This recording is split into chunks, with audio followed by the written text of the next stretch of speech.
Welcome, everyone, to the Commentary Podcast. I am your host, Pat Brennan. Today on the podcast, we are going to be continuing our Christopher Nolan director series with The Dark Knight. It was released in 2008. It is written by Jonathan Nolan and Christopher Nolan, and obviously directed by Christopher Nolan. The film stars Christian Bale, Michael Caine, Heath Ledger, Gary Oldman, Aaron Eckhart, Maggie Gyllenhaal, and Morgan Freeman. The vigilante Batman, Police Lieutenant James Gordon, and District Attorney Harvey Dent form an alliance to dismantle organized crime in Gotham City. Their efforts are derailed by the Joker, an anarchist mastermind who seeks to test how far Batman will go to save the city from chaos. Joining me once again for the director series are my two co-hosts, Vikash Patel and Martin Padilla. I will drop all of their info once again in the episode description, so please give them a follow on all of their channels. They're fantastic, great friends, and yes, go give them a follow. Now, I'm going to be watching the 4K copy I have of The Dark Knight, but it is currently streaming on Max for free. You can also rent it on Amazon for $3.79, on Apple for $4, and on Fandango at home for $4. I say we get things kicked off. We are going to be pressing play, and I hope you do as well, on The Dark Knight in 3, 2, and 1. Welcome to Vikash's favorite movie of all time. He likes this movie so much because it came out at a very pivotal time during his childhood. Viewer discretion advised, as he will nerd out. Did you prepare that before this? No. You think I have the potential? I don't have the time for that. No, but genuinely, this movie, I saw this front seat, like front row on, opening weekend. Changed my life in the biggest way possible. And how old are you when this came out? 12. This summer I turned 12. This was 2008. I was 16. Yeah. And I think I was 9. This is the most hyped movie I think I've ever watched in my life. Like the hype behind this movie was just unreal. I was 9, almost 10. Wait, is this Heat? Are we watching Heat? Michael Mann's 1995. The Heat influence is here, actually, and it's awesome. Surprise! I switched all of your 4Ks to Heat. But the 4K for this actually looks insanely good. Yeah, it does. I've got the 4:3 aspect ratio going right now. No, you fucking don't. Yes, I do. I'm gonna send photos. I'm gonna send photos. It looks so good. Is it the Blu-ray set, that trilogy set? I bet. Yeah, it is. It is. It's not 4K. Wait, actually, I don't think it's. I was gonna say, like, I know that there's one out there that has it, and I was talking about that in the group chat last night. But I remember thinking, like, I know there's one that has it. I just need to find out where I can get it, because I see it all the time at half price books. But there's the only disc that's missing is The Dark Knight. Yeah. I remember the set of that like this, white box set, right, with the logo on it. Yeah, I don't have that one. That's I don't have that one. That's what I thought. I remember when this opening scene played in front of a movie, but I forget what it was. Like a year before. They did it with like all of his movies. Like, I remember when The Dark Knight Rises had that one. Yeah. Yes, the opening with Dr. Pavel and all that. Legendary. Yeah. Ooh, I remember about about Bane's voice too. I remember seeing this scene like online, like so pixelated, but someone like recorded it on like a camcorder. They recorded it. I was too young. I had bad. But it was internet, like the IMAX screen in like Philly that was like, it's like 100 feet tall. It's one of the biggest IMAX screens in the world, and like they had like the image of like when Heath Ledger's face comes on. Like they just showed the first 5 minutes of this, obviously, but it's legendary. I remember the guy's being like, "Holy shit!" as soon as his face came on the screen. But when it comes to, setting the tone of like a comic book movie, yet again, he does it. He just elevates it again. And Nolan, Jonah, his brother, he said that Nolan didn't want to come back to do this movie. And he didn't. The approach of, making this essentially a Heat riff in the best way possible is the reason why he did it. And it is superb for that reason.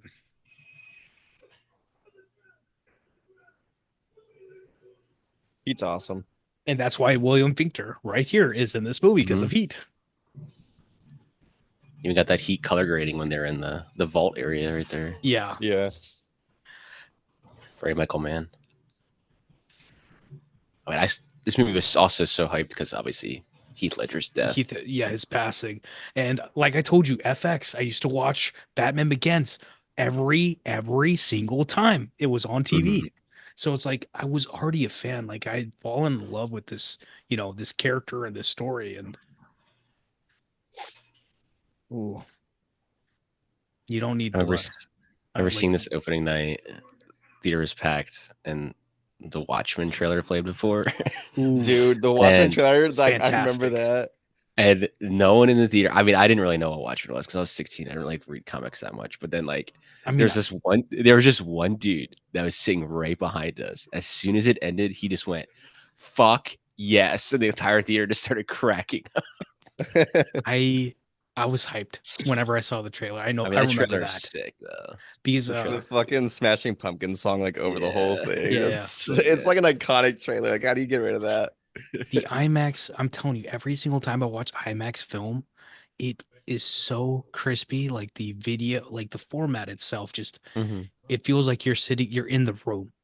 It feels real in the best way possible, Mhm. even though it's a I movie. think I think they're doing a 70 mil IMAX release for the new Joker too.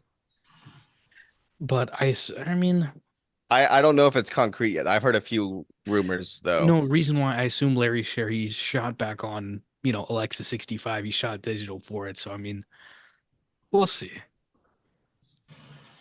Also loved I did how like how I did like, the whatever the cinematography for Joker was quite great. I will say Mhm. that. I love how his mask is the only one that's frowning because he's the Joker, so he always smiles. I love all the details, like The Gotham just license plate. like Mhm. the texture of his suit. Always, like that's something I always gravitate towards. His physical acting, fantastic too. Oof. Heath That Ledger. lighting on the face Don't too. Oh, don't tell me. I will never. I don't. I'm scared that I will never see another villain as great as Heath Ledger is.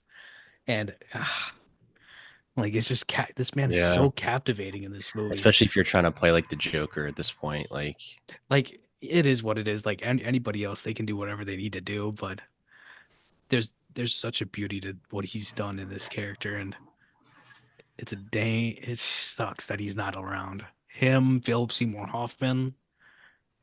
Oh yeah, every what time I go to did, Chicago, I what think did of the this. bus that's like that he pulled out in front of be like? What the It's Gotham. It's Gotham. Keep it pushing. You yeah. ain't gonna Anyway, be a just yeah. snitch. Don't This say is kind of anything. like Keep that scene in going. The Town Yeah, with like with the like cop that sees them oh, and they just that's Yeah, my start yeah, yeah. favorite going. He scene in just keeps that it when they just pushing. look Yep. over. They just look over, and then he just looks away. That's so good. Being like, yeah, I'm not even gonna entertain that right now. If Essentially, anybody listening hasn't seen The Town, Ben Affleck, 2009, check it out. Check out Heat. We 2010, I already talked think. about it. Or 2010. You're right. You're right. I could be wrong. I think it's No, you're right. 2010 You're though. right. no, I I guess think he it's doesn't. 2000. Yeah, it is. Dude, I still remember the laughs at specific moments while watching this the first time in theaters. Like they laughed at the suspects of Batman, audible like giant laugh. And I was like, all right, this But crowd's getting see, into that's it. the thing. Like I said, Nolan understands comedy. He understands that you need it in these movies. I think he's quite a funny individual, but I don't know if other people see it. I see it all the time. I laugh at his movies. That's why I rewatch them so much. Tenet's hilarious. Tenet's Tenet, freaking so funny, Inception, dude. Tom Hardy. You mustn't be Tom Yeah, Hardy's afraid to pretty funny. dream, to dream bigger, darling. I love this guy right here. Inception's next. Have you seen or he's in Creed also. He's in a bunch of other stuff too, but he plays one of the guys trainers in Creed. Speaking Oh of Tom yeah, Hardy, I think Pat and me finally saw Bike Riders, which I Riders. forgot how Yeah, good Tom Hardy was, dude. Legend, it's great. legend. I like kind Killian of missed Murphy, him. another legend right here. Academy Award winner. Now Cillian Oscar Murphy. winner, Killian Murphy, man.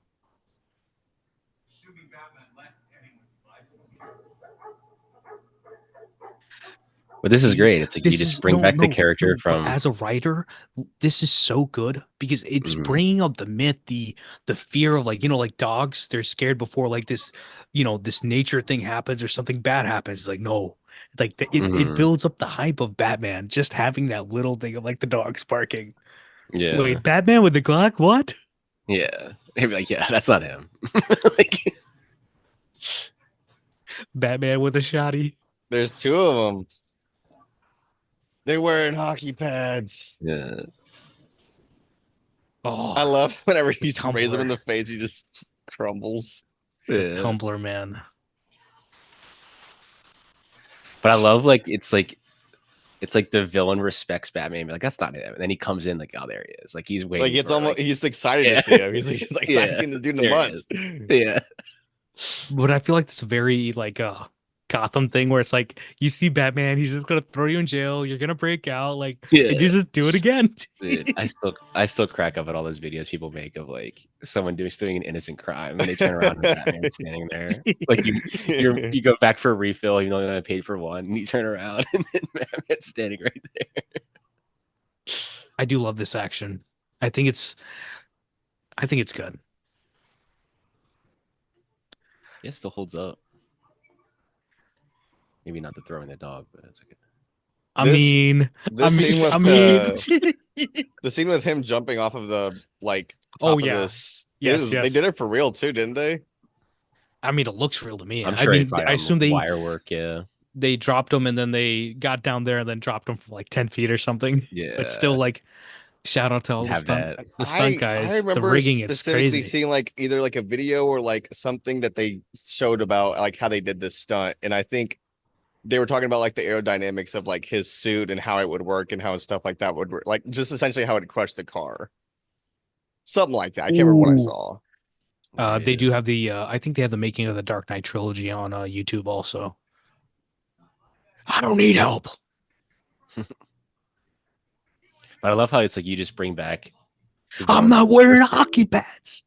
going from the first movie for just one scene. Like, all right. It's like But you're I watching a think TV show. it's- It's like there's Scarecrow for that one scene. Comes back in the third one too, which I think, if I remember correctly, someone said that was originally supposed to be the Joker's character, and after Heath died, that they Yeah. asked Killian to do it. And I think I read Gordon, somewhere, I don't know if it man. was true, but someone said that I think they worked at Warner Brothers at the time, said that they floated around the idea of like Joker being in Arkham. Yeah, at I the read prison. that Break, too. when he Yep. like when he breaks everyone out, he's just like, but not that one. Like leave that one locked.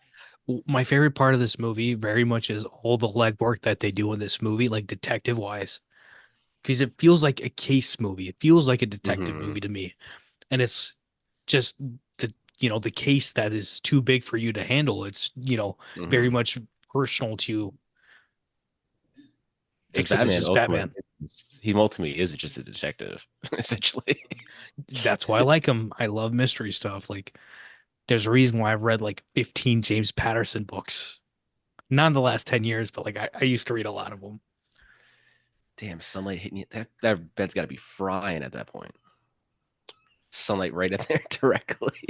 He's What's those rich. two? What are those two panels of glass just sitting in front of the bed? What do those do? Privacy. Privacy. I do Yeah. love this. They're planes of glass. What privacy?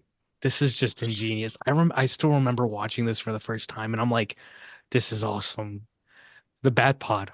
When we get to it, it blew my Oh, mind. They isn't shoot this a like lot a of music set that videos they here use or for a something? music video? Yeah, music videos. You say Yeah. a bunch of music videos they Yeah. shoot here. Yeah, I think They it's like shoot a lot here. $100 an hour to get this place, if I remember correctly. Like now.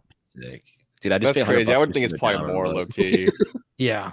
So I'll split 100 just to go down and see it. Like, all right. But it's so well done. I was watching Clute, Gordon Willis shot that, and you just see all the things, all the fixtures that he's using for lighting. I think Roger Mhm. Deakins likes to do that too, and there's something awesome about that where it's like you can see the light source in the shot, and it Mhm. feels organic, even though they might have a different bulb and dimmers and all that sort of stuff going on. Yeah. Michael Caine, man. This is peak Bale right here, look wise. He's looking good in this one. Yeah. Especially like yeah, coming from essentially Prestige. Probably did something in Yeah. like 2007, but I can't think off the top of my head. But I think this is peak Bale too. I'm with you, Yeah. Vikash. Peak form. That's what it is.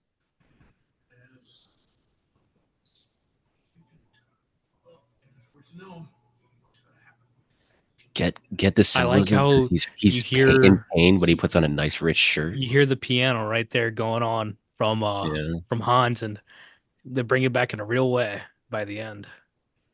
I can't wait to listen to the vinyl for this, dude. I bought this today, Maggie, and I was like, have I'm so y'all excited to listen to this. okay, have y'all seen Maggie's I think it's a school teacher, the movie? I haven't seen it yet. I don't know if you're talking No, about I that one. haven't. Solid It's on director, man. Netflix. I'm excited to see her Frankenstein movie, Um, man. I yeah, really am. Christian Bale with Christian Bale. Yep. So, Aaron Eckhart, his best performance today, right here, yeah, in my I know that opinion. we've all said it before, but it's Yeah. insane that he didn't blow yeah. up after this.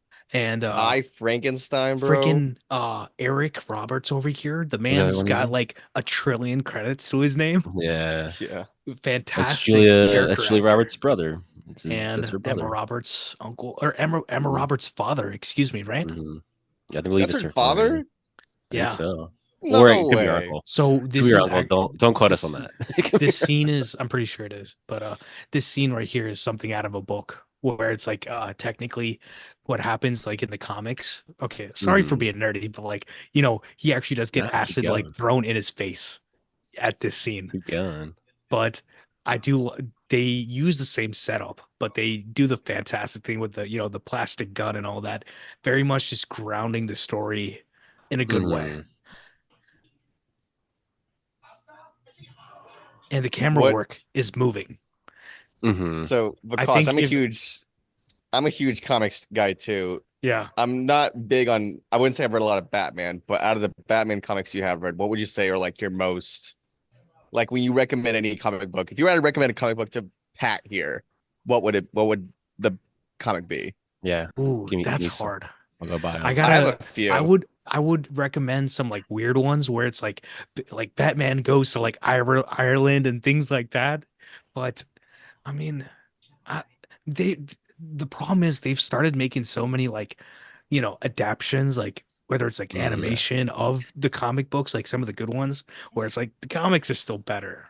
And I feel like for the most part, like some of the stuff that they had, I guess in the 90s, early 2000s stuff I've read a lot. I did enjoy that Mhm. from Batman. Dude, so Jeff I'd Loeb, say I think the best one for me that I've read so far, and I've read a lot of Batman, but Court of Owls is pretty good. Court of yes, yes. Court of Owls is insanely good. This isn't the best one, but I do like it a lot. But Batman Damned, that entire run is so much fun to read. My problem is, or when what? Wait, I don't know if I've read Batman Damned. I like how you can see, Chicago right there in the background. Yeah. The location choices Mhm. here are Yeah. fantastic. Because now that'd probably be green screen. It better It's not. insane. It also It's looked like really flat too. It cost me $1 million for a bunch of Mhm. cameos.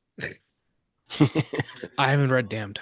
This is new. I have not read this. Dude, you should read it. It's insanely Yeah. fun to read. It's so cool. Constantine's in it. He's in hell for some Con- reason. It's so much fun. Constantine is a fantastic character. I love these guys. I really do. Like Gary Oldman is such a chameleon in this role. Mhm. It's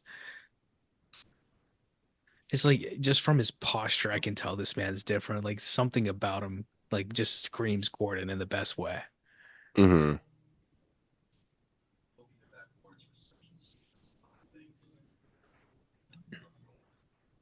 I always think of. I mean, whenever I think of, obviously people think of this for Aaron Eckhart, but I always think of the core when they go restart the Or, earth.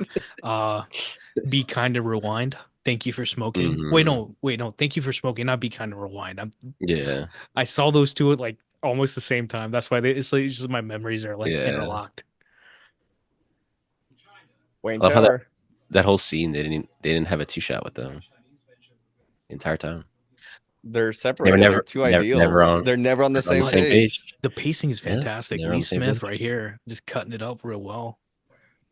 I guess there is kind of a really small segment in that scene where Aaron Eckert's going to the desk and they're in the same Yeah, shot, but that really doesn't count to Mm. me. That's just it's that's just just it's establishing. just the Yeah. wide, yeah, Yeah. of him like literally pulling the chair, turning it around. Hmm. Morgan Freeman, dude. Love the guy. Fantastic. That's Jesus. Fantastic. That's God. That's guy. I am God. It's, He I could am never play God today. He'd get Yeah, torn apart my online, mom and everyone would knows. say that it's woke. My mom knows Jason Statham. She knows Morgan Freeman. She knows Denzel. She knows Matt Damon. She knows a few other people. But like, Probably there's a very Tom Cruise. specific line of like action actors essentially that she knows. Gerard Butler's one for sure. Olympus Has Fallen. Speaking of, what was I thinking of? I don't know who I was thinking of. Oh, I think you That's said such a Ava Nolan DuVernay, line. didn't you? Oh, I didn't say her name. So, I don't know why I was thinking of Origin. I saw that at Barnes and Noble today. I almost picked it up. It was like $27. Mm. Ooh, this There's scene Heath right right there. here. Do you see him? That's not Heath. People say Oh, it's it Heath. isn't? It's not Heath. It looks just like him. That's He crazy. looks like him, yeah.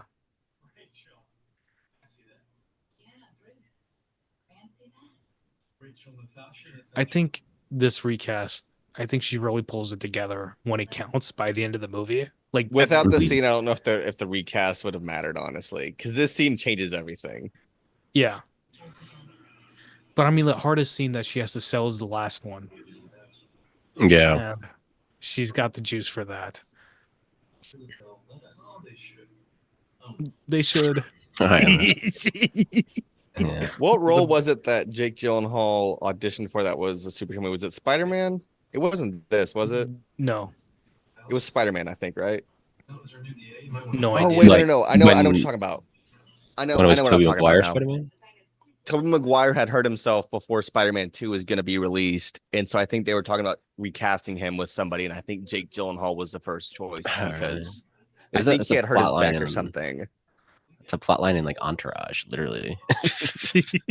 When they recast Aquaman, they make it Jake Gyllenhaal. Is it really? Yeah, it's literally a plot line in Entourage. I've never seen an episode of Entourage. It's definitely like, I mean, there's a lot of cameos in it, but it's an over dramatized version of what Hollywood really is. But it's entertaining. I like it. Whoa. Bars. That's deep. Bars. That's deep. He said the thing. He said the thing. I feel like I see that line in quotes on Twitter every day with like a random picture. That line lived in my head for like 5 years. Like me and Zach would like we'd quote that to each other just like as jokes. Like There's a guy that I work with that I don't know why, like he's not even that into movies, but he'll quote this movie like every day. but I think there's a magic to this movie, like the dialogue. There's just something magnetic about it. The one that he quotes every day are like the really dumb ones though. Like out of nowhere, he'll just be like, "No more dead cops," or he'll say like, "Things are worse than ever." Like it's so dumb. He doesn't ever really take it seriously because I don't. Here like, we he's not go. really that into movies. You want to see a magic track? Guys, I love the big ass CRT TV that they're watching this. Yeah, thing I know on. it's fantastic. And every time I rewatch it, I'm like, how did you get the streaming to work with this and that? I'm like, Yeah, it doesn't matter. It says really an doesn't 8. matter. Yeah. How'd you? No one even turned the TV on. It just turned on. I wonder if Yeah, it where's is this seen- live feed coming from? How can he see us? You know, like there's no way. I forgot the actor's name. The one that's in the suit. Not, they're all in suits. Never mind. The one that gets killed with his two guys have to like fight over each other with the broken pool sticks. Gamble, yeah. He was talking about how just you could just Or tell else when Heath is Gamble on here, he won't even have a nickel for his grandma. I love this guy too. This actor, she's good too.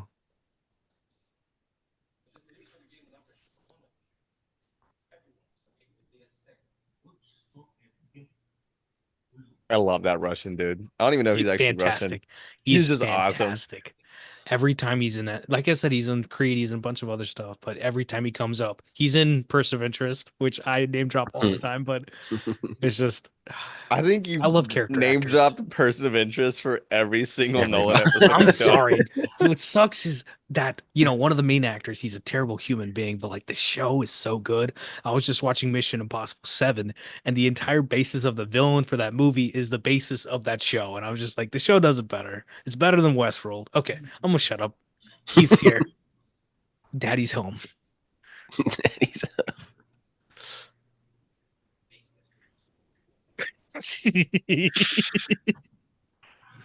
I mean, the first thing you see, like, just murders this guy.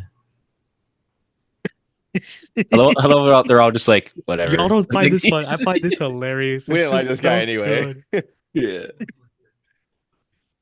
Proposition. That guy in the back, low key looks like Michael Bay if he had long hair. Yeah. I was the only no, me and one guy, the Bad Boys 4 cameo. I was like, oh, okay. There was one other guy in the theater with me when I went to go see that, and he was drinking the entire movie. Oh, my theater was packed. Like we had a good time. Everybody was laughing. Easily the best experience I've had in the theater crowd wise this year. The best experience I've had so far this year was Furiosa, and it's because it was just some random dude sat next to me, and we Oh, just yeah. high-fived each other at the fucking end, like for no reason. The Batman.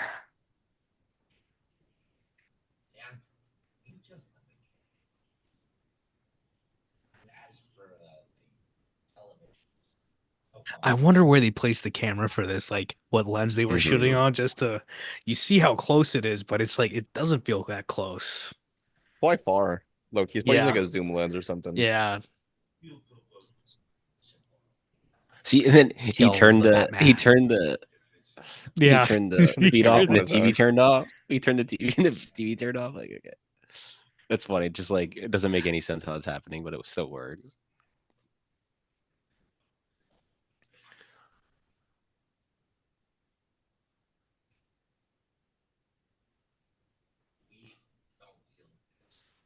Crazy. He's crazy, I'll tell you. This clown.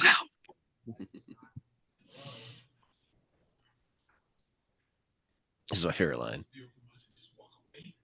That's my favorite. Steal from us and walk away. Yeah.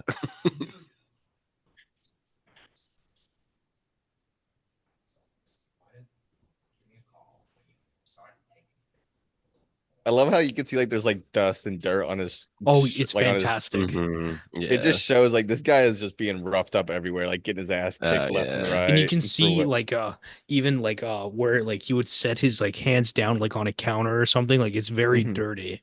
It's Mhm. worn. And it's interesting. It's just you don't have to explain everything.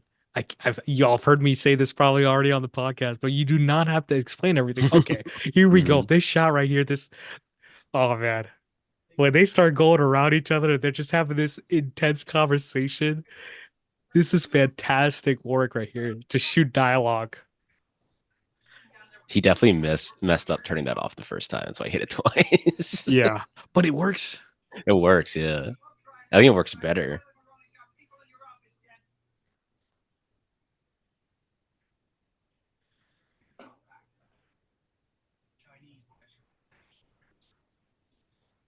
Good blocking.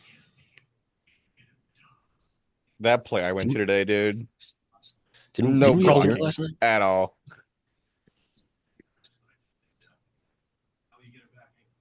He does that. Like this feels so supremely shot to the point where Mhm. you know this man is not shooting coverage. I don't want Yeah. coverage. I need you to shoot the shots that you need and put them in. Like I understand you have a couple of like extra shots, but like come on, like have the confidence that Nolan has. But then again, how many of these directors really do, right? And how many of them are Mhm. afforded that? Some of them are like, oh, you know, we have the money. We might as well show A, B, C, D. Let's just go down the list, shoot everything. Nolan's like, nah, I ain't wasting my time. Mhm.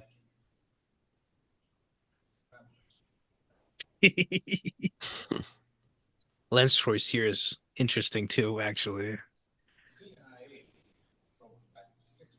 I'm probably using anamorphics. The blurred edge.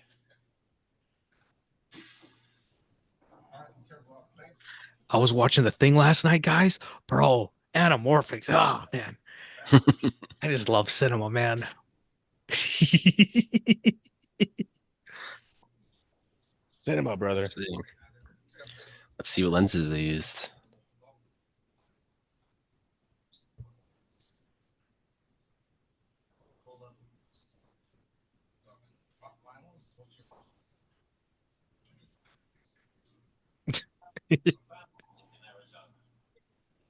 Panavision lenses. Nice.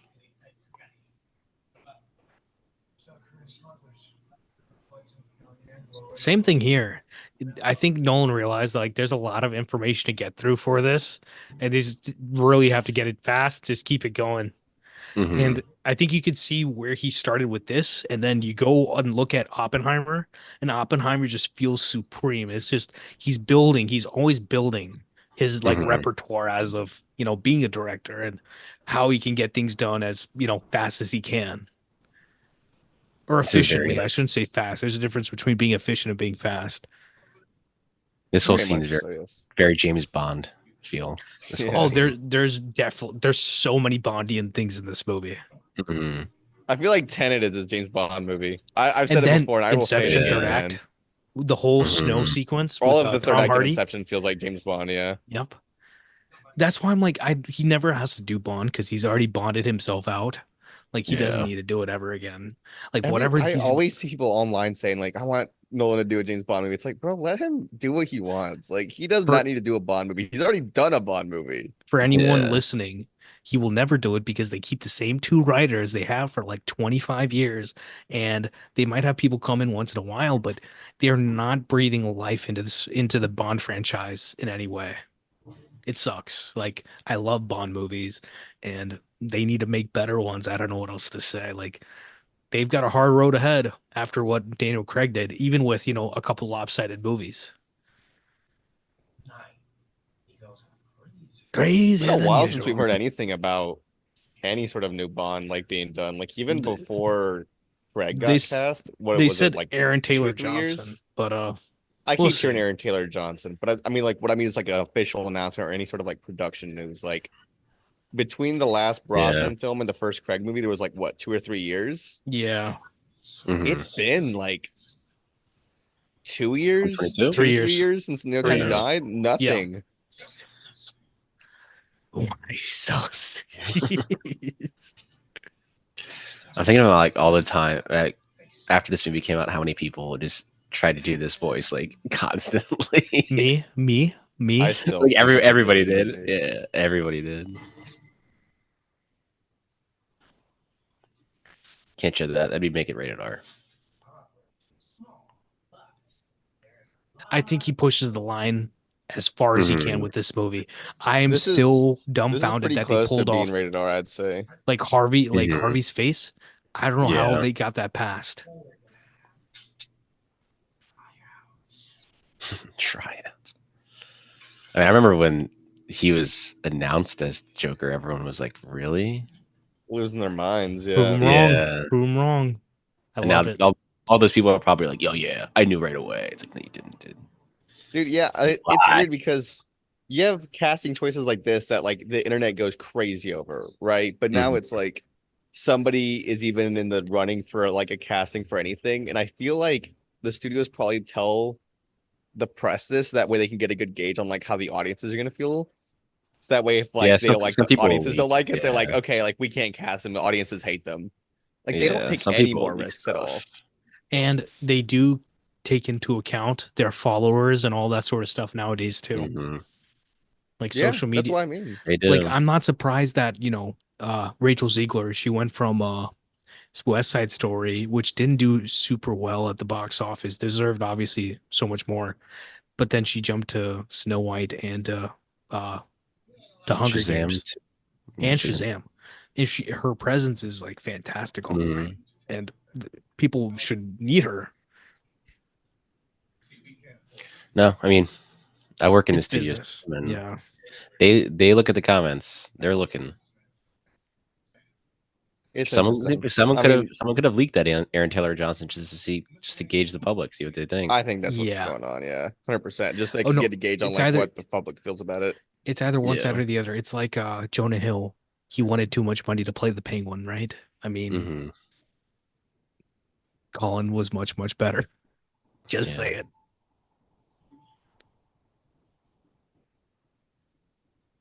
Nice. That phone's gonna become useful soon. I mean, at least see that's what I like. It's like, oh, show it, but you got to use it. Mhm. Like their rules to doing all this stuff. Those glasses are so. Oh wait. Yeah. You walking? Hey, isn't that Bruce Wayne? Like right there, like, just He walking would on this definitely little gotten like transit. recognized over wherever they're at. Yeah, they're one of the richest men in the world. I mean, I couldn't tell you, maybe a few, not a lot. Here we go.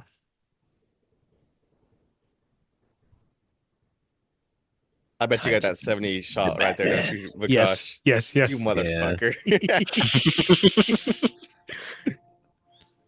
Spoiled fuck. You enjoy it. I hope you're enjoying it. That's what I am doing. That's literally And Christian Bale's for still in these anybody, ledges. anybody. If you ever get the chance to see a movie that is shot on 70 and you're able to see it in 4:3 IMAX, go do it. Run to the theater because I was able to do it with Oppenheimer twice. And even if it was like digital 4K laser, even then, it is an amazing experience. It's unlike anything else, especially when like the movie's fantastic. You hear that? Run and push people out of the way to get into the theater. Yes, yes. Punch, 100%, punch 100%. the AMC employee. He doesn't even have to scan your ticket. You're running through.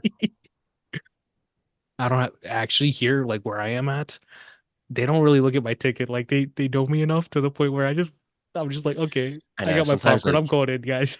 with AMC, because of the A list, they're like, "Can I see your ID?" And then like, I don't take it out. When I do take it out, they never ask for the ID. They're just, "Yeah, here, you're good." Just- Oh, I guess I it here feel just we like it depends go. on always who the depends person on is. who I get. I've gotten a few people that Yeah. start to recognize me now, though. Like, this guy's back again. Third But time y'all are this in week, bigger huh? cities. Like here, it's like I don't know, a lot smaller in a sense. I was gonna I don't work tomorrow, but I was gonna go get some hours, but I'm like, dude, I want to go see Horizon so bad. Yeah, Yeah. I've been contemplating it. I've been needing to go see that shit all weekend. I've just been like so busy putting shit off. Screw it, dude. I might go see it IMAX tomorrow. film, man. Nolan was pushing, like, as a director, he pushed this format for a reason, and it looks fantastic. It really Well, does. also freaking he broke a camera while they were shooting this. Which sequence? This sequence or No, it was in I Chicago, just this right? movie. I think it was in I, Chicago. The scene with the with the SWAT truck that goes into the water. yes, I believe I so. It think was so. that whole Yeah. sequence. I See, don't know where it was, but it was during that sequence. I feel like there's a whole movie to be had just in Hong Kong. Like, I love all these Hmm. little actors that they have. I'm like, y'all could have made a whole movie of just like, if that's then that leans into more Bond right there. Hmm. If you have Batman in, Hong Kong. This is very like the Skyfall fight scene in the skyscraper. That was Skyfall, right? Or was that Spectre? I don't remember. Blend together. It's Skyfall with the window Yeah. shot. Oh Yeah, man, but yeah. iconic. Just the work that Deakins did on that movie. And he said I was just listening to I think he was talking to Russell Carpenter or who shot like Avatar and Titanic, a couple other things, but he was like, yeah, like or no, it wasn't him, it was someone else who it was Tom Cross, actually, the editor for No Time to Die, because Mm. Deakins was saying they shot one camera for a lot of Skyfall. And for these movies, typically to have one camera, like a single camera setup, is pretty crazy. The theater started clapping right Oh, there right here. when the plane caught him. Yeah, I I was like, remember all just right, being silent through this the movie. vibes are strong in this theater. Like there's a lot of laughing, but like just being like, this movie is just so engaging. Like Hmm. there's not a single point of this movie that lulls for me, in my opinion. I, I've seen this so many times. This is me and Pat. This is our most rewatched Nolan movie, actually. This is probably my Cor- most Yours rewatched is? Nolan movies right now. But Tenet's only been out for a few years, so give it some time. I am at 20 plus. I cannot even put a number to how many times I've seen this. Yeah. High school I used to rewatch this all the time. I definitely don't Same. rewatch it as much anymore. I don't Like rewatch a lot I'd of seen movies too it. much anymore. Yeah, I'd I seen know. it so many times. I was like, I start to be like, I just can't watch this movie right now. I've seen it too many damn times. Every other year or every couple few years now, I think that's the good when you've Yeah. seen a movie so much, it's like you just got to remind yourself of like Hmm. the best of the best is. I love that they introduced this interrogation room earlier in the movie. Hmm. Because when things start to go really sideways, like you're not thinking about like, oh, this is a new location that's being introduced. Yeah. Establish early.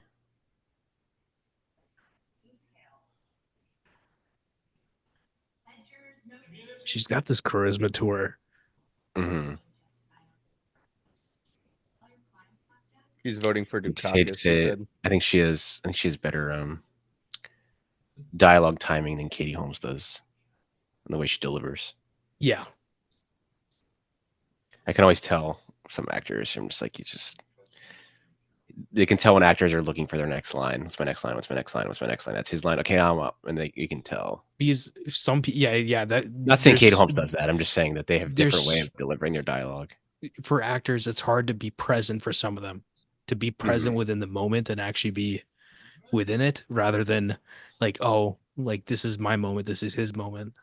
Hmm. Fassbender for Steve Jobs had memorized the entire script because that's like 100 and like 200 pages, 150, 180 pages, something like really, really long, but just he has to know all of it just to be able to digest it in any way possible.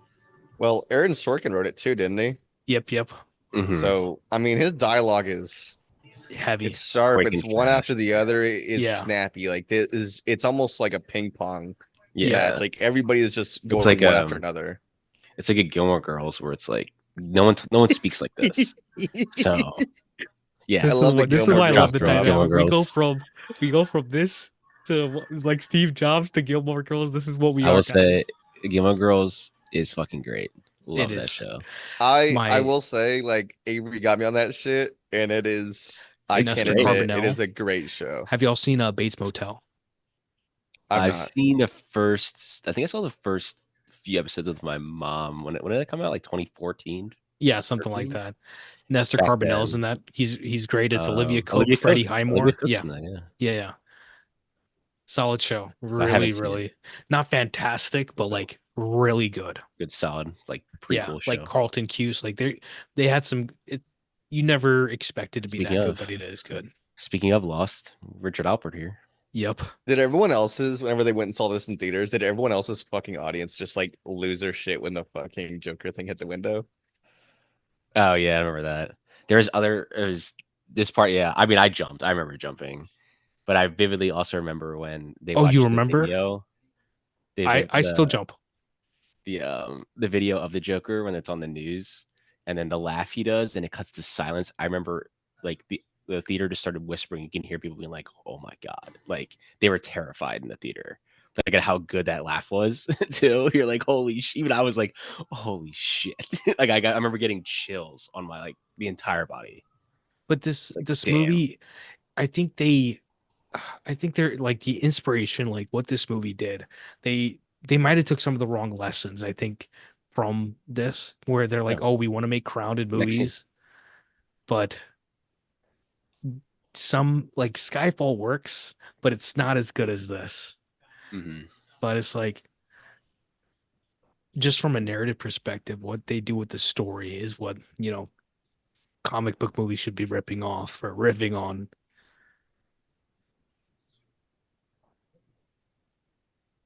Because it's not the end of the Here we go. world. It might be Yeah. the end of the city, but it's definitely not the end of the world. This is one of the most horrifying things I've ever seen right here. And Nolan let like Heath Ledger do Yeah. this himself. Yeah, He he said, "Here, directed it himself. I'll go film something." Yeah, he like sent him the video. I'd be like, "Bro, you're scary, man." Anyway, I'm gonna use his video. But like I said, how do you get this passed with the MPAA? Like, Yeah, like this. Look at me, Jesus. Have you guys ever seen that documentary about the MPAA? This film yeah, is not yet rated. yeah. It is insane what they have to go through to do any sort of appeals on any sort of film to be able to bring it down from like an R to a PG-13 or an NC-17 to an R. I You wrote a should paper in seventh grade about censorship. And mhm. I've always been, I've always thought about it since then. I really I have an think we issue talked with about this it. already, Vikash, but I did a paper in high school about not censorship, but the rating system and just Yeah. how the MPAA is just very flawed. Yeah. That's actually why I watched that movie, was for that paper. It wasn't out when I wrote mine. This movie truly iconic. Just it ages like every scene, man. Mm-hmm. It's Yeah, I don't know funny if though you that guys that watched. movie, it's all about the NC-17 rating, and it also ended up being NC-17. Mm. So like no one I know has seen it. You should. I don't know if you guys watch many, but obviously there's the pre-code movies. Oh yeah, You go back Haze, and like if you go back and pre-Haze. watch them, yeah, you're like, wow, how did they get away with? It's like 1931. You're like, damn, these people are like basically like almost showing like tits here, man. Like, That video store we went to, Vikash, and Videodrome, Yeah. they have a whole section of stuff that's just pre-Haze code. Oh, I saw that. I remember seeing that. yeah, watch some of those, you'd be like, wow, man, did not know they did this back then. It's crazy, yeah. Like I it's like think Pearl, low key. Babylon opened my eyes a Mhm. bit. We're or I wouldn't say if, I say whenever we talk about Babylon on this podcast, we're gonna have some interesting conversations. Dude, Babylon, the first time I watched it, I did not love it, but I have rewatched it since then, and it is, I can confirm, very much gas. It is fuel. It is I thought absolute it I think was it's gonna diesel. be. It'll be I one thought it of was those that's great, revisited but like and I still have reimagined in like 10 years. yeah, I've gotta rewatch it though. Same thing with Nope. Those are my two big 2022 rewatches. Like I know I'm gonna like him so much more the second time Mm. around. I liked your Jaws episode, Vikash, because whenever you were talking all about it, I remember having like the exact same conversation Yeah. with friends before they went and saw Nope, because they were like, "How was it?" And I was like, "Dude, genuinely, it is probably the closest that we will ever get to getting a movie like Jaws ever again. Like it is beat for beat, almost the exact same movie." Because my problem was I watched the movie and then I didn't understand it at first. My expectations, even though I rarely ever go into movies with them, were wrong. So because I think I'd seen one trailer and then that's it. And after Get Out and Us, I was like, okay, we're gonna get something like that, but we did not get that. We got something The else. trailers were very misleading, but I was glad Mhm. that it was kind of like that. Yeah, definitely. And I like I said, when I rewatch it, I'm sure it's gonna hit like a bag of rocks. Did you have any people walking out your screening for Nope? No, no. No, I went. my audience I was took like my cousin and locked my brother in. to see it. It was my I birthday always find movie. movies that have like very misleading marketing. When I go see them, they're always like people walking out. And it's because I always Oh, feel like it's because they always think they're getting something very different. Like I Kinds of remember Kindness this seeing. week, dude. I saw like Uh, 5 people walk out in the first like 40 minutes. I was like, Harmony they Korine, did not know what they were getting. Beach Bum. It Oh was yeah. just me, my brother, and then like a couple. Because I told my brother, I was like, my brother's down for pretty much any movie. But I told him I was like, this is gonna be, we watched Spring Breakers. It's gonna be more of the same. He's like, yeah, might as well. So we went to go see it, and the other couple just walked out of the movie like an hour in. Dude, Maybe like Spring Breakers, honestly, like I've come around on that movie. I did not love it the first time I watched it. I don't even remember much of it. Oh man, this is horrifying again right here. Echo Drift finally released on home video, bro, like on digital. Yeah. Oh Oh yeah, yeah, I I saw. saw it. I just wish they would release the score, the Arab music score.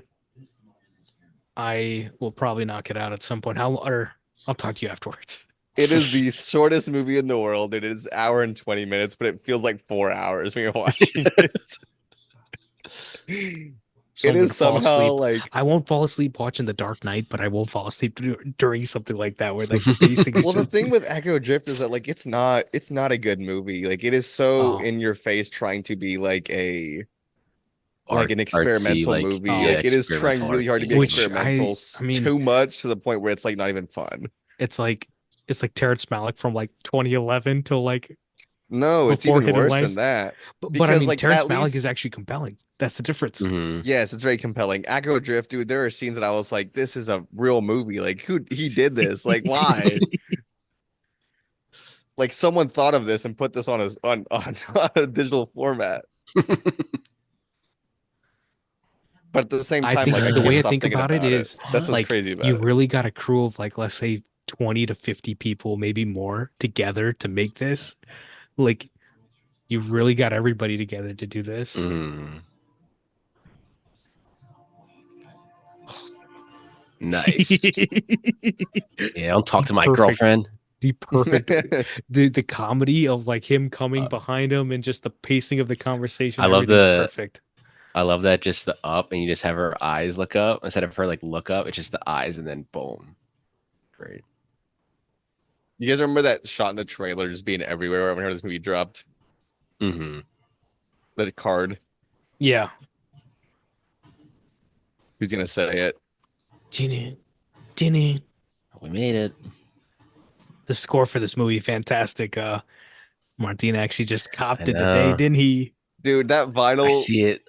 I hate see that I it's paid the- as much as I did for it. Not because it's bad, but because I was like, I'm trying to not spend too much money. And then today I buy 2 vinyls and 3 Criterions. Like, Yeah.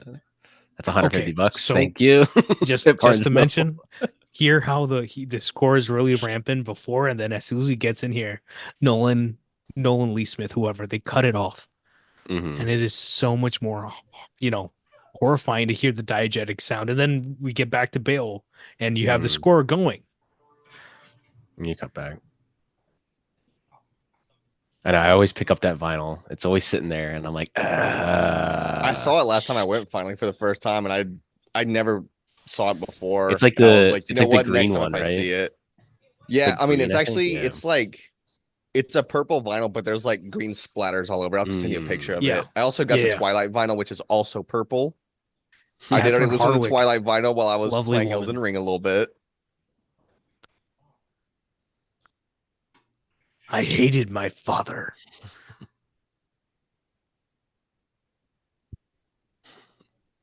Here you go. Music slowly comes back in.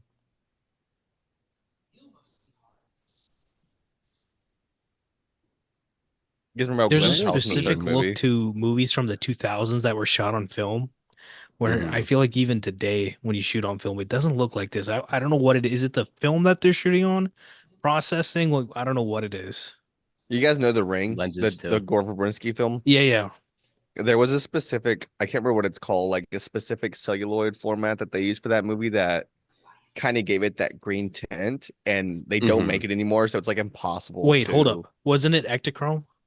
I think so. I think Because it was that It could be something I different. don't want to but curse, but that MF Stam Levinson brought back Ektachrome for the second season of Euphoria. It's the one good thing he did. I still haven't seen Euphoria season 2. I But- refuse to Nepo watch baby. it. No, but you'll see, like the photography for the first season is digital. It's fantastic. Genuinely one of the best things shot Yeah. from 2019. That good. And then the second season they moved to film, and the film is fantastic too. It really is. One thing about that show is it's shot very well. Yeah. It is shot very well, and it sucks that Sam Levinson is like got some semi-talented aspects to him. Like even Assassination Nation, I thought there's some He's- really good parts of this movie, and I remember when I bought it, I was like, I'm gonna just buy it He's secondhand Todd because I'm not Phillips gonna support him. in lowercase, essentially, if that makes sense. That makes a lot of sense. He's like a bat. He slowly creeps up on you. And didn't Michael Caine say that this was the first time he saw Heath Ledger like with the makeup on? That's why he Like didn't that talk. first Yeah. take. Yeah. Just being like, oh Jesus Christ. Like, yeah, I'm gonna go over here. You guys can do the acting over there. That's why whenever he walked out of the This is elevator, I was like, how- who's gonna but say it? Because it's like this that scene in The little- Lord of the Rings. Yeah, this Yeah. little stint of acting or this little stint of action, it was shaky camera work, but you can see everything that's going on. It's frenetic, but it's not like it's visible. It's is visually legible in a sense. You can tell what's going on. Was this June or July release? July. So July release. So back to Pat's tweet today about a movie being in theaters for like 4+ months. I remember that this was in theaters forever. Not only that, but the Probably till, like, Blu-ray and the October, DVD and Blu-ray did not release literally until December of that year. That was probably like a 5-month theatrical run. I remember when movies. I think Nolan still like, gets that, doesn't he? He still does that. possibly, yeah. I remember when some movies like the DVD, like early 2000s, they wouldn't release for like almost a year after. I think that there was almost always like intentional with like holiday movies. Like and that's any why movies they that had would to do with like stay holidays. longer. Yeah. Now the problem is you're fighting streaming and all these rights and things, and the industry itself is, it's kind of It's ruined itself. kind of sucks because like they delay Everyone the chose bike convenience. riders. They delay the bike riders, and then they finally release it, and then they're like, "Oh, anyway, it's on But VOD in two see, weeks." If you were okay, gonna do that, then they just for drop it on VOD. Like and what? like I What's the said, point of that? they Jeff Nichols left A Quiet Place to make Bike Raiders. Mm, And even the movie got pushed 7 months or something. And even then, A Quiet Place finally came out after that. Like that's how long it takes for a gestating quiet, like whatever mm, IP movie to get made. And then he's able to write, shoot, direct, post, go to festivals and do all this stuff and then get pushed back 6 months and still his movie comes out late. mm. And then they don't even respect it. Ironically, right around Quiet Place. Like, No, that's what I'm saying. It's ironic poetry. yeah, I don't This understand story that. right It's here like, from this delivery right here from Kane right here. One of the best things. I love stories within stories. Like Tarantino like the does it the Prestige. best. Yeah. Yeah, the Prestige. And he finally tells him the ending. Like I was lying. But it's like No, when that's it comes to an actor, it's like they really have to sell it. And Michael Caine is just one of the best. Honestly, they should have put Bike Riders out in October, September. That would have been the yeah, more sizable, more or logical like place to put it out. or even like a January. I, October, September, though. I mean, I don't really know if honestly it makes a difference. Audiences lately have just I- gotten lazy. It is Hmm. you're just the most no, you're right. unfortunate thing You're ever. right.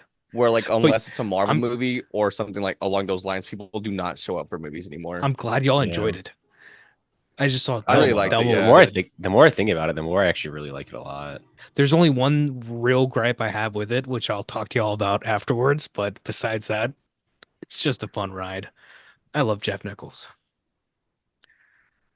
Like I said, honestly, Pat, if we want to do a quick one, I'm down to run 5 movies or whatever for Jeff Nichols. I'd be down too. Yeah, we're definitely gonna rethink the. I'm not gonna do like directors that have longer filmographies. Probably end Because up skipping I'd some of probably the argue minor like a ones. like a recent one, maybe like a Damien Chazelle, maybe Robert Eggers, Ari Yeah. Oh Aster. yeah. We've got a lot of good names to Yeah. like percolating. Denis Villeneuve, Fincher. There's some great filmmakers with smaller, Like. quote unquote, smaller filmographies. Hmm. Yeah. If we do like Spielberg, it's like again. I think I brought this up. But we don't need to do Curated. like We'd have to curate we it. don't need do you need 1941 and like so we can skip that. We can go right to Jaws. We can maybe do We'd be Duel. doing We can Spielberg for like 2 years. yeah maybe do Duel, but we could just start with Jaws too. Again, it's some of the small. It's like who's gonna sit and listen to what to us watch like always. I don't Empire of the Sun, we got to do love you. though. Yeah, love you, Steven, but I might be skipping some. I love this. The sound design here, very much taken out of man's book. Mm. That's great. What is this? 3D scanning? I'm just Yeah, see. bro's like I 15 years ahead of everybody. 100% believe that when it comes to especially Batman, you're very much they're all going off of his stuff that like Nolan did this. Now you kind of get to build off of it. And I think that's what Matt Reeves is very much able to do, even in his own style. So yeah, I understand to some extent that the Batman is better, like his movie, but I still love this. This is Hmm. this is the best for me still Yeah, I mean, out of any this superhero is movie. I probably mean, the greatest superhero movie ever made. I don't think anything will probably because everyone's searching for the Dark Knight. They're my searching the for that only Dark one Knight. that is just as good for me is Into the Spider-Verse. But that's Mm, that's me. yeah, I could see that, and I could some people could be like, "Well, that's animated," so it's like, well, it's But still a see, movie, man. but the thing Like, is that the emotional impact of that movie, like I hmm. cry, like I've seen the movie maybe 6, 7 times. I've cried every single time because the themes, the emotion, the story itself it just all hits perfectly. Like by the Hmm. time Uncle Aaron dies, spoiler for a 6-year-old Yeah, movie, whatever, but like I don't know, I'm crying. There's just it hits. I and hate this guy. I I hope hate that this third one kid. hits. Oh yeah, it will hit. But like this kid right here, whatever, I forgot his name. Dewey. This man is such a oh, like never be the He's guy so good at who's it. trying to snitch at like yeah he is the His snitch on acting right there Batman. is so his acting there is so good when he like gets like really nervous, being like, yeah, well, he like puts his stuff back, like, Yeah, oh, I that's do great. love the whole getup that they have him in.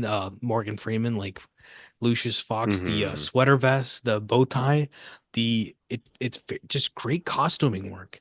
And Hmm. you know me, like I love contemporary movies, and to have like contemporary costumes that actually look good, that look Yeah, stylish, but they don't look out of place in a sense. It's it hard looks to like do. he's more like relaxed at the job now because it's like he's Yeah, never gonna Bruce 100%. Wayne's never gonna fire me, man. Yeah, Like, he literally can't. yeah, he literally can't. Like I'm like it's very much like chill vibe coming from him. It's great, and he plays it so chill. Like So yeah, fun facts. My cousin, her husband, his business at this time was actually on this street when they shot the during this funeral the scene. parade or the Yeah. funeral, yeah. Yeah, he has a suit business. They he used to make shoots for Shaq. Like he's met like Michael Jordan like back in the Oh, 90s. Like nice. Yo, I but met 90s Shaq. Bulls. yeah, Shaq comes to Long Beach for it's like a little DJ festival every year. Shaq. Or, oh, I know what you're talking about. Not Shaq. I It's was like gonna say yeah, Shacktober is what it's called. Yeah. Shaq. like DJ Diesel, whatever. Yeah, he comes down here for like a weekend. But whatever, my cousin's husband, he always he talks about this stuff because I bring it up. Like I every time I go to Chicago, I have to bring up the Dark Knight. It's just in my DNA. Like you have to, yeah.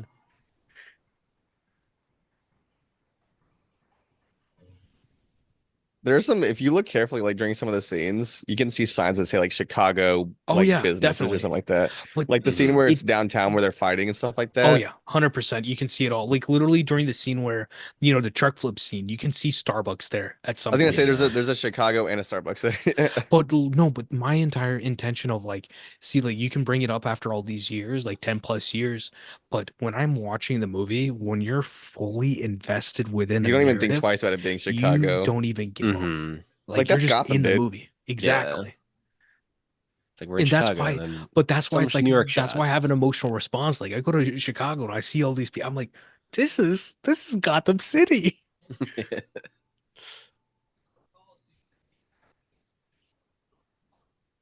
Joker theme. Something's gonna happen. People need to let people just make movies, man. Just let them make movies unbridledly without like, you know, nerfing them or like making them do Hmm. all this CG stuff, man. Because this movie, oh man, this movie feels analog in the best ways possible, but it's also almost it's got that Bondian futurism in a sense, but it all hits perfectly. This right here, Always this moving. when this was one of those moments where like you sit up in your seat right here. Hmm. Das This sound design right Dalmatian, here man. too. Fantastic actor. This sound design right there, just boom, boom. There he is. David Desmalchian. We're fans. I gotta watch his new Oh movie, shit. but Late Night with the Devil, but I'm a fan. Prisoners, obviously. Blade I gotta Runner. find a way to watch that without supporting it. Probably buy it secondhand at some point. Yeah. I think it's on Shutter right now. I'm pretty sure it is. I'm heading back home, like I said this week, and there's a pretty good used media store there. Typically, it takes maybe a week, 2 weeks for anything to hit there, so I'm willing to bet I'd probably find it while I'm there. I actually Mm. gotta come that way at some point. My dad's like best friends. This I like that they show this little scene right here of him coming into the ambulance because Hmm. you hear the shots get fired, but he doesn't flinch one He bit, doesn't flinch at all. He's not terrified at Hmm. all. right? Yeah. And it says something. It pulls back the layer of Harvey just a little bit. Hmm. And then you see what he's about to do. And Yeah. it's like, wait, hold up. This man really, he might See be what he worse than become Batman in capable some of. Yeah. senses. Yeah.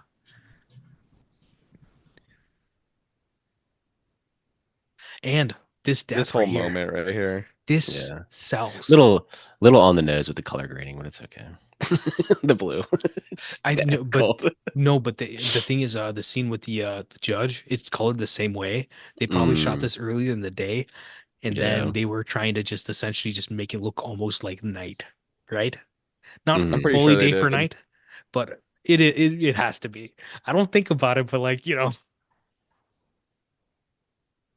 horrifying, I always get horrifying. confused there. Is it implying that when she says you did this that she sees Batman, or is she Yeah, talking to the I think cops? that yeah. she knows that he's there, Because but I don't think she could see Yeah. him. I no the reason why Batman Begin, when he comes outside to talk to Gordon, I It's the just same, assume yeah. that She knows he that and he's out there Gordon too. have conversations like this from time to time, whether it's And the She wife, knows that yeah, he's yeah. there. they're Knows that he's out there. coworkers. Yeah, yeah, yeah.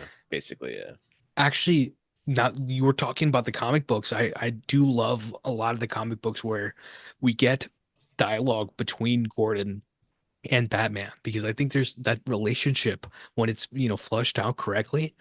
It is extremely compelling, more so than like Mhm. maybe a Batman and Robin, or like first Robin, maybe a Damien Dark and things like that get interesting too. There's a lot of Batman lore out there, and Batman Mhm. family and all that, and there's a lot of stuff there. But the problem is that it's like Batman is not the only good character out there, but it's the one that we all love. Like me and Mhm. Zach joked, like me and him would never get tattoos, but like if there's one thing I would get tattooed on my body, it He's is probably Batman. like a Dark Knight symbol. Yeah. Because I know I'm never gonna not like this, but there's I reasons mean, because why, right? he's the only superhero that doesn't actually have any superpowers. Like he's just Or it's the detective. detective thing for me. But Yeah. even then, it's like, yes, even as like the biggest fan of Batman, I'm like, yeah, obviously this man is not going about this the correct way of like Mhm. making systemic change within the city that he loves. He fundamentally does not under. That's why this movie, it poses these questions of like Harvey versus Batman, like White Knight versus Dark Knight, and there's so many thematic things going on where it's like it's a genuinely compelling story that doesn't necessarily give you a lot of answers. It's not, but it gives you hope though for people. Mhm.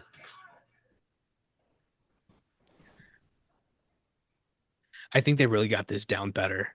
The Batman, like the cape work in this movie is a lot better than in the first Mhm. movie. I It think that's feels what like they an kind of extension joke of his about. character. They joke about in the beginning with the dog, and like he needs like a more like lighter suit to move around because Christian Bale hated the suit in the first one. Yeah, So they kind of and made Well, a the joke about also not being that. able Val to pee. Kilmer, I think who was it Yeah. that told Christian Bale that said like make sure you can move your head or something like that? Yeah, it's Yeah. probably Val. Or also make sure you Val can or also George. like you can also pee without someone helping you. It's Yeah. been no. Takes 4 hours. Christian Bale telling, the subsequent Batmans essentially. He's the one who's Oh, Yeah. been is it? advocating for it. Yeah. But I know that Yeah, I I think think it even was Val Kilmer who also said something to somebody about not being able to move his face or his head in that his Batman it was kind of miserable experience, Okay. unfortunately. Random fact while this amazing scene is going on. Do y'all know what type of car that Christian Bale drives? In real life. Yeah. is this He drives a truck, is doesn't he? Yeah, a Toyota Tacoma. I was gonna say there's like he's a real humble dude, it seems like. Yeah. Besides working with David O. Russell, cool dude. Yeah. Yeah. Like Yeah, genuinely one unfortunately. of our best actors to that we've got. He just chooses to work with a freaking douche. Yeah. Have y'all seen The Big Short? I have. Ooh, He's awesome in it. Ford versus Ferrari. What He's good in that, yeah. dad movie vibes, man. I love it. damn, you Did got y'all the see that thing whip. of somebody saying that like it feels weird seeing a movie like Horizon in theaters with a bunch of seats that like they should just leave an empty auditorium and the guys just like dads just stand the whole time. And then someone posted a picture of their screening Someone and there was did, a yeah. dude literally standing There's in a the dad who's aisle. standing. There's a guy that was standing up watching it. I'm like, damn, No, but locked see, in. the best movies, I think for me, like the ones I've always grown up with, are the ones where you're walking through the room, like, oh wait, hold up, this is let me Oh watch this yeah. scene, and And then you just stand the you whole just time. yeah, then you just get caught up with it. Because what I'll do is like when I'm cooking or something like that, or I was just eating dinner, I'll turn on one of those movies, and then like someone else will walk in the room, and I'll just see it organically happen. I'm like, yeah, sit down, Yeah. let's watch a little bit of this. You know that thing of like dads saying that like they like the Matrix, but they like watching it on cable because they like to just jump in halfway through. Yeah. I love it. I genuinely like, randomly finding I movies see like the halfway glass in. panels now. I see the glass panels now. What are they for? Yeah, Yeah, yeah, there yeah. That's is what I've been supposed to thinking the be whole time. there's supposed to be some sort of like I was not a what is it called? Not a bed frame, but like, the end of a bed or something like that. It's They're too far to be bed frames, Vikash. There's Yeah. no They're like on the way. side. no, bro, I it's think it's rich just people. architecture. It's rich I think it's people. just or like not architecture, like interior design for rich Okay. Who people. just put I some don't get glass it. panels in the middle Yeah, of I a don't fucking get this. What room? is this?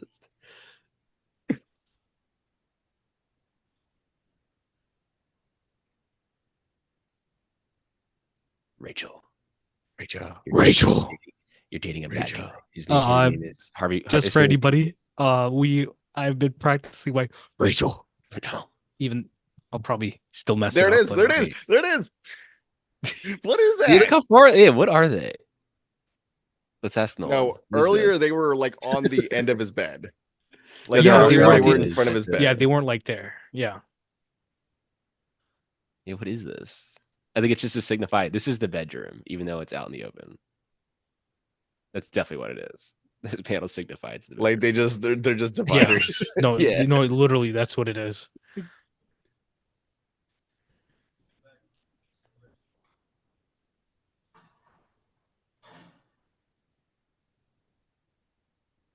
You probably filmed here for like 2 days. Get all these scenes. Not even. I feel like they probably did Probably done it in a more. day. I would say maybe 3 or When you 4 get days. actors like this, you don't need many takes because these guys are they're Okay, I nailing guess it. that's fair. Yeah, I'll say max 3 days. So it depends on and plus it depends on how they work. I know Nolan probably doesn't do a lot of rehearsing. I Yeah. assume it's 2-3 takes max, definitely with Nolan. You know Michael Caine's gonna bring it every damn time. Yeah. He's not flubbing his lines. Dude, that play I went to, the main, like the lead actress, NYU graduate, every other line she was flubbing them. Like she was just Yeah. stumbling the Here entire we go. Oh, here it is. Guys, here we go. Here we go. Here we go. I like how we We're all all just like got we're all excited. so excited. This is the what a scene. Everyone shakes their head no in approval or disapproval. They don't like it.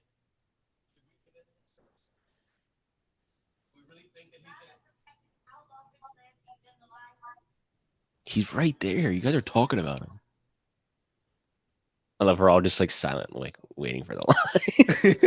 That's what I'm telling. But that's what I'm telling you. The text of this movie, there's Oh, so there it much is. good stuff in this. Things are worse than all right, we'll let it play. I'll turn it.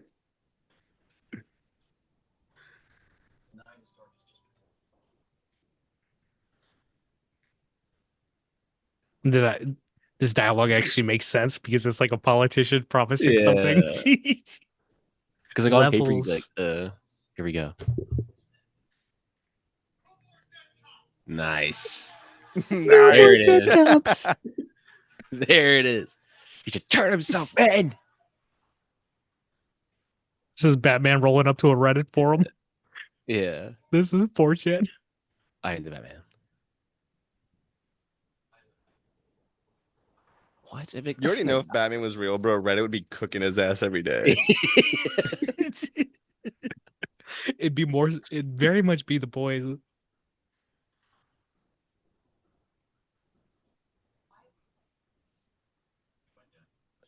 I don't know, Rachel. Like, I'm just making lunch right now. What the hell's going on?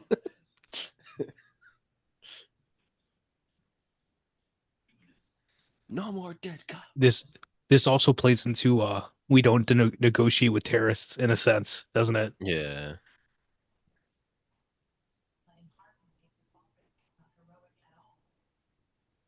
No, your boyfriend's Two-Face. So, Who's bad? Who's the worst boyfriend Yeah. girl? Like, come on now.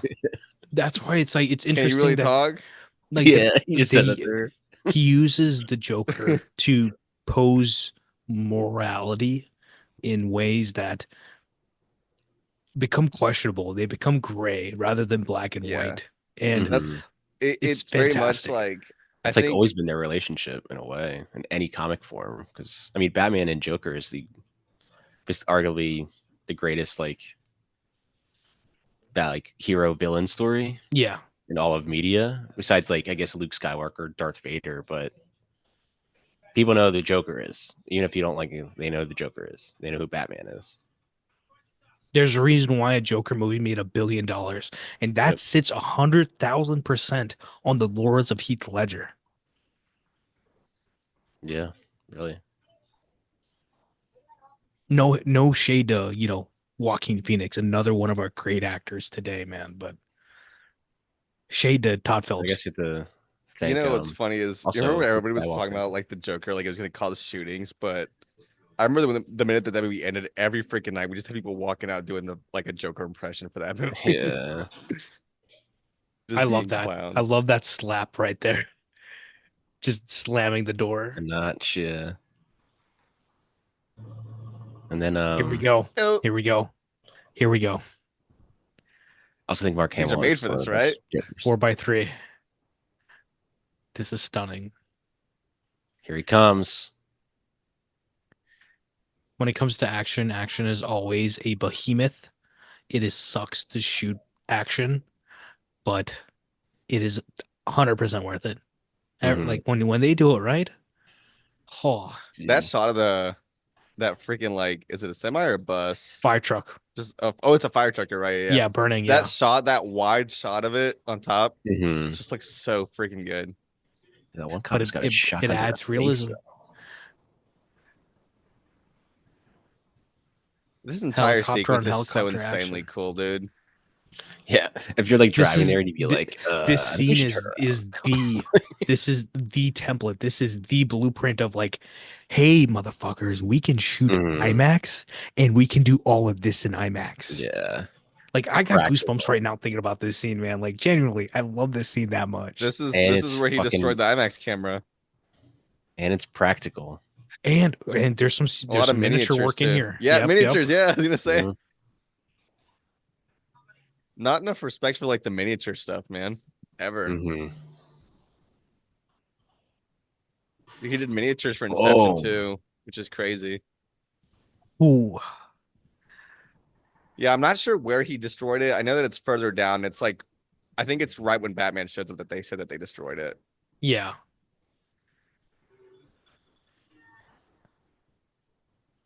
I love it said slaughter is the best machine. I love that there's some mechanics to this action. There's a story to it, right? And that's what it's supposed to be. I mean, you can follow the action so easily too. They make it so easy to just sit back and enjoy it. And what's great is that's what the best do. Right no music right now. There's no need for it because Batman hasn't shown up. Yep. When Batman shows up, you start to hear that. And there's your little comedic. What the hell is that? Is that a bazooka? You'd be doing the same thing. all the lines all these cops get are hilarious. They really are. Yeah. That's what I'm saying. The text of no more dead cops and 30 text of no more dead cops compared to every other cop. They're supposed to be funny, but they're not even really supposed to be. It's just they're I think no. I will argue they have to be funny. I think this. I think no one's supposed to be funny. I think this is miniature right here. That is a miniature, yeah. Yeah. Can't even tell. Miniature. Can't even tell, honestly. Well, you can't tell because the sound design does such a good job. True. It really sells that shit. Okay, so when the Bat Pod came out, when I was a kid, when I in the theater, I didn't know that it was going to come out of the vehicle. And I didn't either. The amount, I have the excitement of just that happening. Mm-hmm. You can't beat it. It's the meme of leaning forward in the chair. Oh shit. Here we go. Yeah. I'm pretty sure this is where he destroyed it, actually. Now I think about it. It was right here. Right there when he jumps over. Ooh.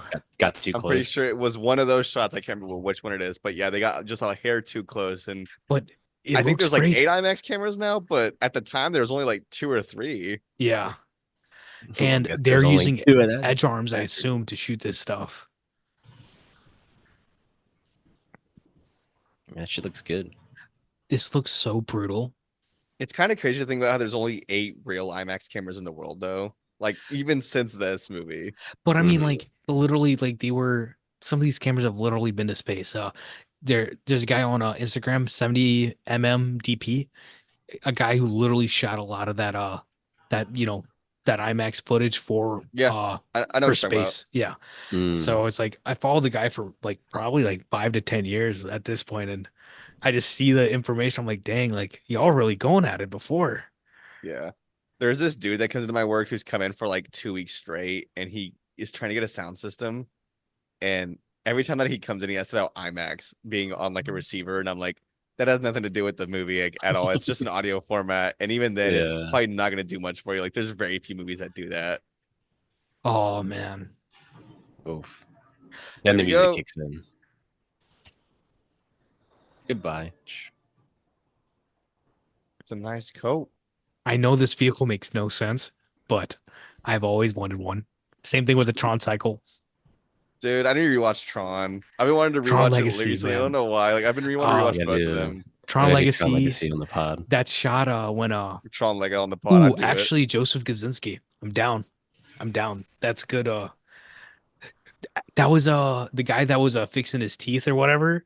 That's Yeah. I think that's his Oh, I know who you're talking about. I know who you're talking about. Yeah. that's his like The second like his second AD or his first AD, I think, or Uh, somebody. yeah. If you watch enough of this behind the scenes stuff, you start to recognize like yeah. faces. A lot of random people just show up. Yeah. Oh, these kids. Fantastic. And their spiked up hair. Bunch of punks. Probably. A bunch of punks. These kids look like townies. Yeah. A bunch of fucking malooks. We just hang out in a parking lot in a That's car. not good. That's really not good. Yeah. This guy just doesn't want to be a cop anymore, man. He's putting his 2 weeks in tomorrow, bro. He's Bro. probably the one that said no more dead cops. He's the guy that yelled it. So this right here is actually the subway underground in Chicago. New York? Yeah, Chicago. In Chicago. Because I went down there with my cousin's husband, and we're just like down. I'm like, wait, didn't they shoot the Dark Knight? You can tell Here's the Dark Knight tour. I get insufferable. The Dark Knight tour. That's funny. Honestly, I'd be the one. I'd be like, oh, time to go. Oh, on the this is the tour. shot I where you always can see thought- the Chicago like bank or something. I can't Yeah, remember yeah. where it's at. It's coming up. Like Chicago National Park or Oh, something. here we go. It's Here we something. go. I think it's a bank. Yeah. Here we go. Lock in.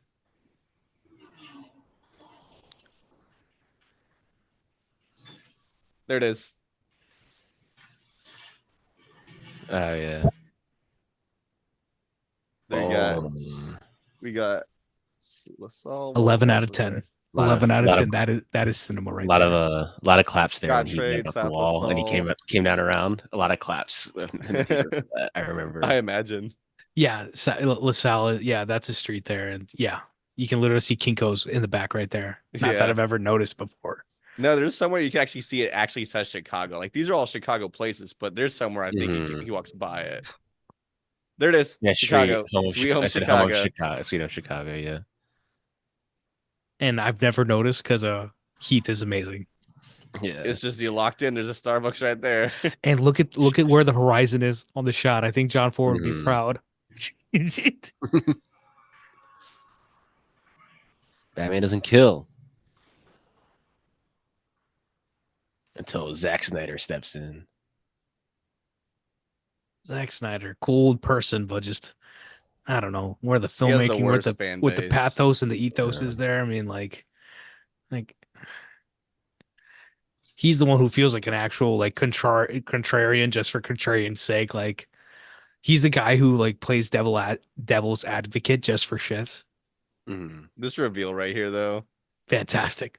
Let's go. Another clap in the theater. I vividly remember seeing this the first time. Probably one of the most memorable theater experiences ever. 16-year-old me, like, yeah, I want to be a filmmaker. I want to do this shit. But this is like I would never want to make this sort of movie in a sense, but I really want to make movies because of this movie. Do you think when they're That- like editing it, like halfway through, they just turn to each other like, "Yeah, this is pretty good, right, guys? This is pretty fucking sick." Like, But I we're mean, killing it going here. off of I think the scale just in terms of character is vastly larger compared to Batman Begins. Batman Begins is very much Mm, faced towards obviously Bruce Wayne, but this one's better because it's not just Bruce. We're following everybody else. It very much is that Heat, you know, mhm. Heat book. I always love this scene because Heath Ledger almost looks like CGI here. He just looks so Yeah. weird, It's probably the lenses so they were good. shooting on, not to be. Mm-hmm. I'm not saying he just looks like so like in the face. Doesn't look like he's there, which is wild. I get what you He, mean. he looks perfect. I think that's why. It's almost uncanny valley. Have you guys seen those theories Richard online about Albert. people saying like what they think about Joker's past? That he was like probably like ex-military or some Yeah, shit. but It makes a lot of sense though for like the way that he yeah, kind of behaves. it Mm-hmm. makes sense. But I also think that Wasn't that clapping like improv? we can Started I think clapping. the Yeah, best part is that we can't speculate. Mm-hmm. Best yeah. part Like we is to really don't speculate. know. We can all have our own ideas about it, but nothing ever has to be set in stone because it's like the end of Inception. You could very much go and intellectualize. Someone literally wrote a book about it. You can intellectualize what it is. Like is he actually dreaming or not? Whatever. And this movie Mm-hmm. kind of falls into It is the kind of same sort ballsy of though place. that shot where he comes back and the wife like smacks him in the face and then she hugs him. It's like I get it. She probably gets it too. Like she's like he did say too like he had to make sure she didn't know for her safety, which is Yeah. crazy. Do you Yeah. think Batman was there and was like, "You still pissed at me?" To the wife, he just leans over. Like he's just in the Still back like mad. waving at her. Yeah, still he, mad. Like he he's he's like just my no. bad. He's like, you mad? Question mark? You Yeah. question mark? He texts her, "Are you still mad Yeah, at he me?" he opens the door. He has like the Love Actually like poster. It just says, "You mad?" Yeah. Still. Here we go. Here we go. This is cinema, but this is also theater. But this is this is the blueprint right here. I actually tried to make a Yeah. interrogation scene, I know there were so little many film in like high school. We could not get it up and going, but it was supposed to be kind of funny. Like it was kind of comedy, but it was serious at the same time. I feel like there was so many like recreations on YouTube of this scene that people would do. Yeah, definitely inspirational. But I actually had like two like fantastic actors. Like they're hilarious. They've got charisma, and just putting them in a room, even with a bare script, they would have done something fantastic. They got the Riz. The They Riz, as had the the young ladies Riz. say. The They, Rizzler. The Rizzler. but I will say like being around. I think the best part of having any sort of like creative school or creative place is that you're in the same place with people who are maybe not of the same discipline, but they're just as compelled to work on their discipline as much as you are for your own discipline. I think Hmm. that's what film school and they should have call not artistic places, not necessarily colleges, but just places where these people can meet. I guess it's the internet now. Yeah. Actually, no cop. The Batman, actually. Actually, effed up cops. That's what that is. Dead Yeah. cops only. I love this. I love the no more dead cop scene, and then the very next scene, like 40 cops die. Or that chase scene. Like, No more dead cops. cops. Well, there's gonna be a few more until we catch this Joker guy.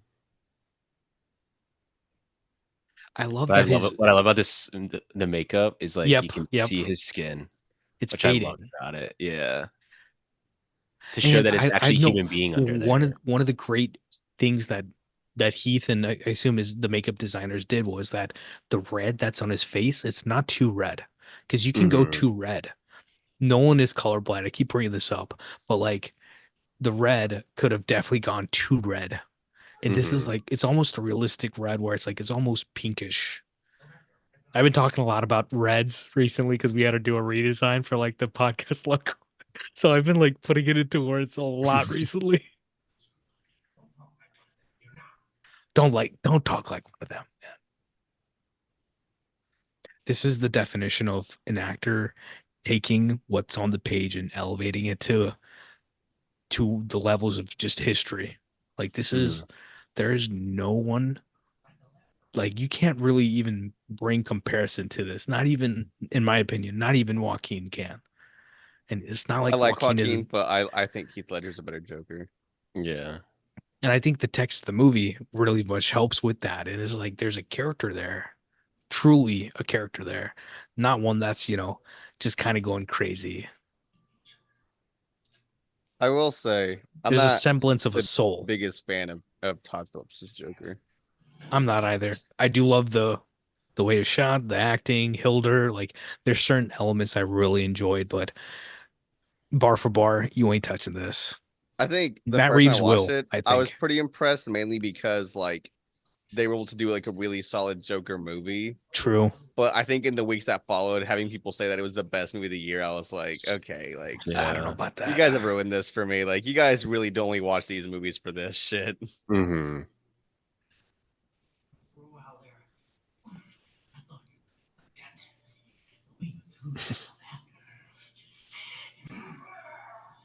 Damn, what a toss. The brutality, man.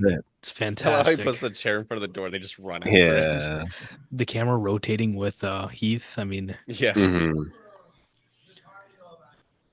I always, if you pause the movie right there as he's walking back towards the Joker, you can see the couple don't- crew just crouched down. Oh, really? In the Yeah. reflection, yeah, you can see a couple of them crouched down. I think that is the reason why they don't shoot this in wider shots, and this doesn't need to be wider because like Yeah, that these laugh mediums there. and closer shots are fantastic. That was like the pinnacle laugh there. Well, they're Yeah. also like really intimate shots, like they have Intimate. to be. Mm-hmm. Because the conversation is just that intense. Yeah. Like I said, this I is always cinema, love man. this. I always love this because it's like, is the Joker playing them, or did the Joker actually forget where he put each Exactly. of them? That's horrifying. It's you could probably be horrifying. like, I may have forgotten who's who, where, like, if she was here and he was there, I don't remember, but here's the And he address. intentionally sent him to the wrong place, man. Yeah. And this right here. I think Give he it up knew to- that. I think he knew the addresses correctly. I just Oh, think no, he no. knew that He he would go intentionally did it. after Rachel. Rachel, yeah. Well, I know he flipped them, but there's other people like I sometimes think like, did he like forget? But like within the like, within the who like was- within where the was who? narrative itself, that's what it feels like when you're watching the Yeah. movie. Oh Yeah. yeah. I get what you're saying. Yeah. Oh, It yeah. works for the Shout out context to of like Lo- a first viewing. Yeah. Shout out to like, production design, like Nathan Crowley, like location manager, Mhm. whoever, like the locations on this movie, locations on all of Nolan's movies are fantastic. And he works with a lot of the same people. And this stuff is not easy to find, but it feels authentic in the best ways possible.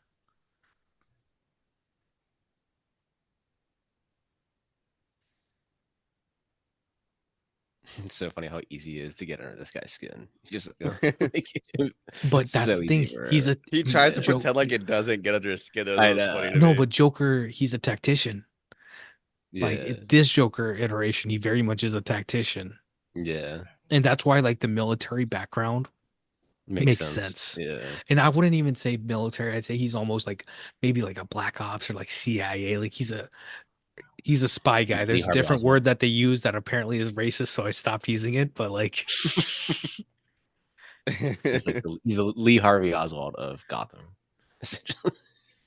He was a patsy. Yeah. JFK coming on the pod. Yeah. We got JFK coming up on the pod. We watched the I love JFK movie. some. Let's do some Kevin Costner movies. Honestly, That'd be so funny if we had JFK on the pod. Did this really happen? He's like, yeah, it did. Yeah. Totally. You're like, I said it differently, but it's a movie. You gotta make it a little bit better.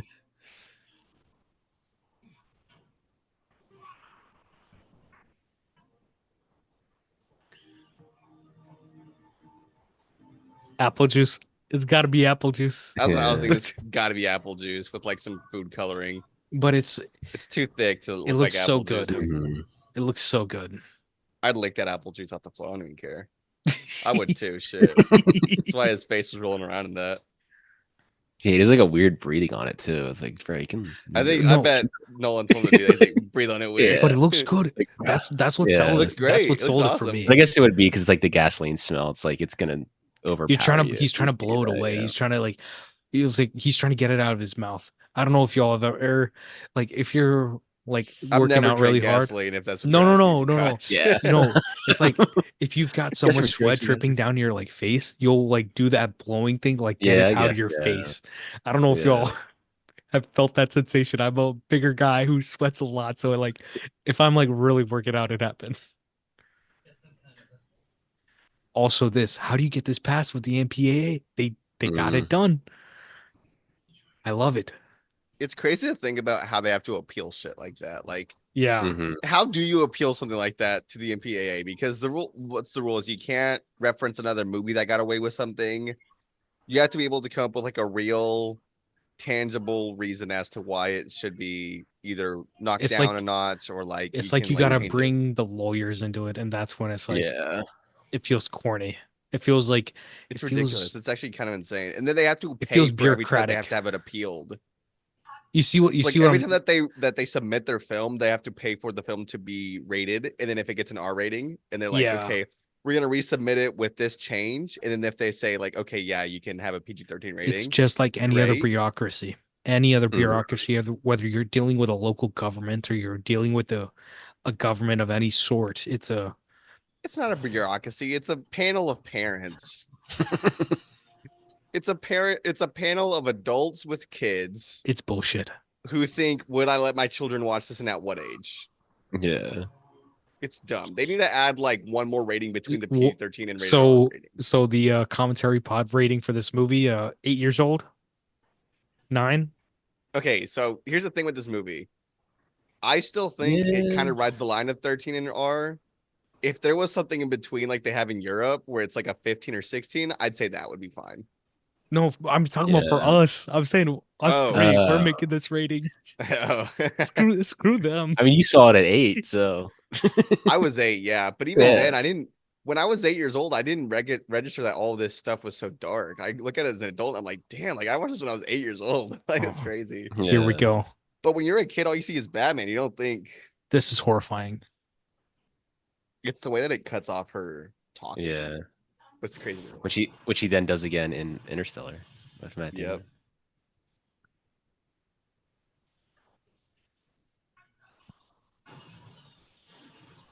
This is how you do it. Yeah. This is how you do it. Yeah, I mean that a fire on the face could easily get you an R rating. That's what I'm saying. And his face afterwards. Are you Mhm. kidding me?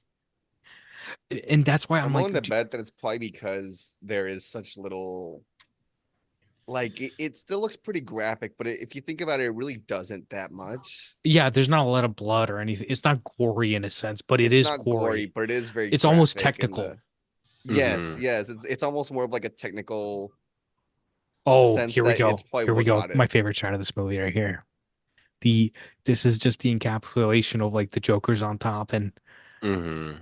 there's it's And you have just this iconic shot actually here. the thing that I gifted to Zach for his wedding is that shot. So it's like a painting of that shot of the Joker out of the window. Mhm. I have a steel That's book like for an this movie. It's the iconic second shot one, now. and it's like on the inside of it.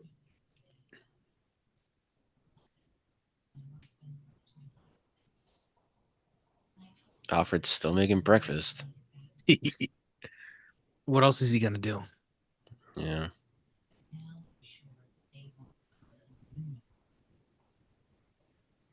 Damn. Damn. He's still using voiceovers. I want it to be known how hard it is to make coffee look like it's steaming if it's not fresh. Yeah. Because we had a shot for the short that you guys already saw, but we tried so hard to make like that thing was steaming, and we just couldn't do it. Mhm. You just gotta It is get somebody to blow on it. Yeah. That's all you can do. That's my like whatever, my 2 cents of directing. I'm just like, just blow on it a little, like you just like little sip, okay? Yeah. Let's not mess with continuity. I don't want to have to worry about this later. That's what it was. It was a continuity. We couldn't make it look like it was steaming and then keep it going. Or you just have it there. You like, oh, they try to sip it, it's too hot, and then just put it literally just put it to the side where you just don't even see it in the frame anymore. Or just like grab the cup and go like, like it's hot. I don't know if you guys Make that. pay attention to it, but that diner screen that's in the short, the guy that plays Miles is a great friend of mine, and he's an awesome actor, but he hated coffee, so he was not drinking much of it. You can kind of see him drink a little bit when he takes a sip out of it. It's so funny.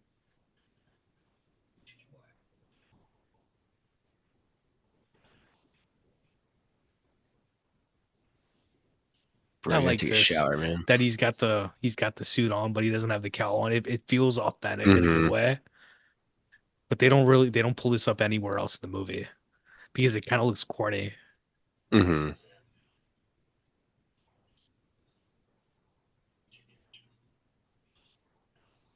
Burn the whole forest down. Damn. Like his face. Seeing this on the big screen, I was able to. So this movie came out in 2008. I think in 2013 we had a cinema circle that one of our teachers had started at in our high school, and we were able to watch The Dark Knight within that. Some Like It Hot, a couple Cinema Paradiso. He had done some really cool movies. Like he had shown them on the big screen, and this is one of them. And I'm telling you, like rewatching it after like loving this movie so much, like on the big screen, such an almost vindicating thing where you know that the love for this thing is just it makes sense to you. It's just the water flows. It's perfect. Haven't you mentioned Anthony Michael Hall here? John Hughes fame. Consummate character actor after this. He showed up in Psych also. He shows up for a hilarious bit of like Halloween playing Halloween commissioner. Yeah. Yeah, yes. We're not gonna talk about those movies. I'm not a big fan of slashers. I think my like perspective on it is just gonna be different. Like I like the first Halloween and a couple other ones. Besides that, I'm just slashers don't do it for me typically. And then you have something zany like freaking Malignant that works for me. Yeah. I love this reveal. Malignant right seems here. like a deconstruction of slasher movies. That's probably why you like it so much. Yeah. Like Malignant feels like a parody of a lot of James Wan's earlier works. And then you have something like obviously Suspiria. Not Suspiria. What am I thinking about? It's Dario Argento. Like great stuff back then. I like that he plays it off of the reaction first. Of like him trying to stomach it. So he's almost preparing us for it. And then now he's just edging us. Yeah. Are they gonna show us? Are we gonna see it? Is he gonna show it to us? Are we gonna see Harvey's other side? Because that's what was going through my head first time I saw it. You see it there a little bit, and you're like, oh, a little bit of it, yeah. But then when you see it, it's actually like, number one, how did they do this? Number two, it looks so good. Number three, I don't want to see this, but I kind of can't stop looking at it. Still that's the power. Like, that's the power of great VFX. Yeah, there's VFX in this movie, and it's fantastic.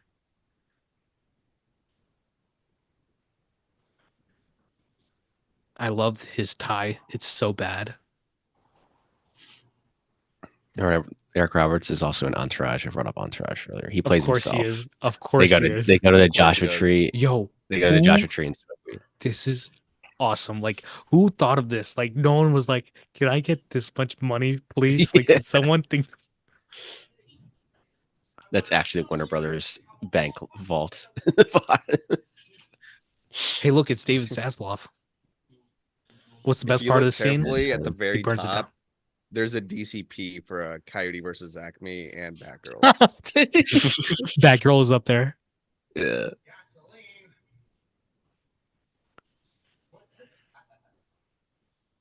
This is us. About the money. This is us holding David Zaslav. Message. Demanding. This is we are not making actual threats. This is all for entertainment purposes. Say what you want. This is an actual threat.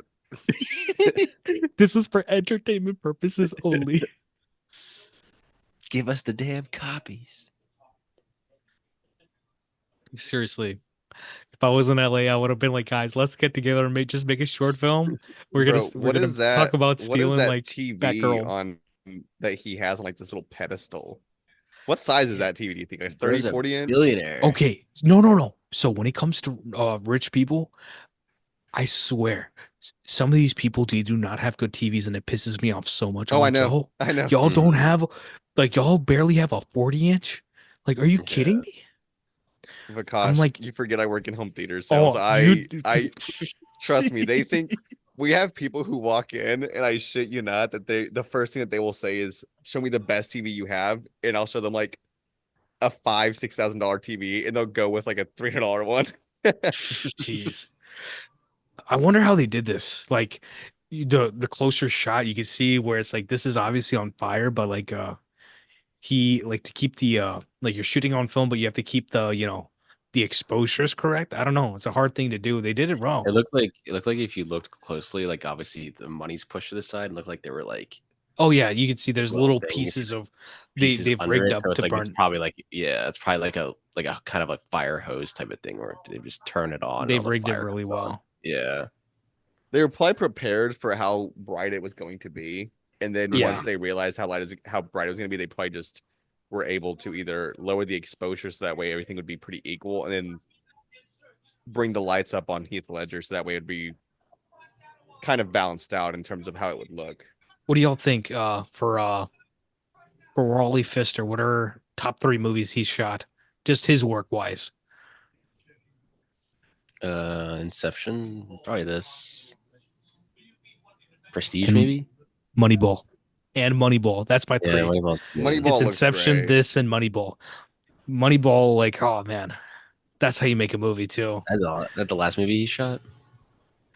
Uh, No, Probably Transcendence. Dark Knight Wait, Dark Knight Rises. Rises was the Dark Knight last one, I Rises, think. yeah. And What's he been Moneyball still doing? alone. Directing commercials and effing off. He did a commercial with Hey, Taco Bell at one point. Remember that? Yeah, so did Joseph commercials are Kaczynski commercials are in good the He did same money. breath. he did A music lot of videos directors for a make while. commercials. David Lynch directs a lot of commercials. Have you guys seen that Easy, David it's good Lynch money. short about the monkey? Yeah, Yeah. What did Jack do? it's Lee Harvey right there. Yeah, there's Lee Harvey. No, that's the what's his face that killed Lee Harvey after. Bruh.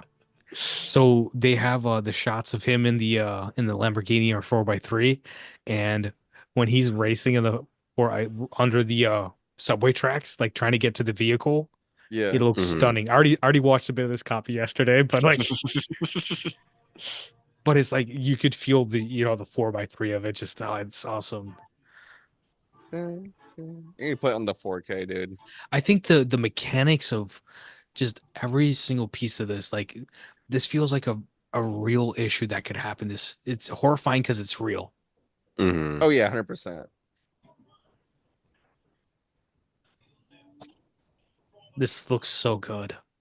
You can tell he's going at a speed, like maybe 30 miles per hour, but he's going at a speed to where like it looks good on camera. Mhm. And everybody knows this fact. I'm gonna say it. The one that he's driving, the Lamborghini he's driving, the meaning for the Murcielago. word in Italian is bat, right? Isn't it? Murcielago. It's actually in Spanish too, Murcielago. Got some Murcielagos in my house right now. Murcielagos. Murcielago. Can I get some K-pasa on my burrito? Melama Vikash.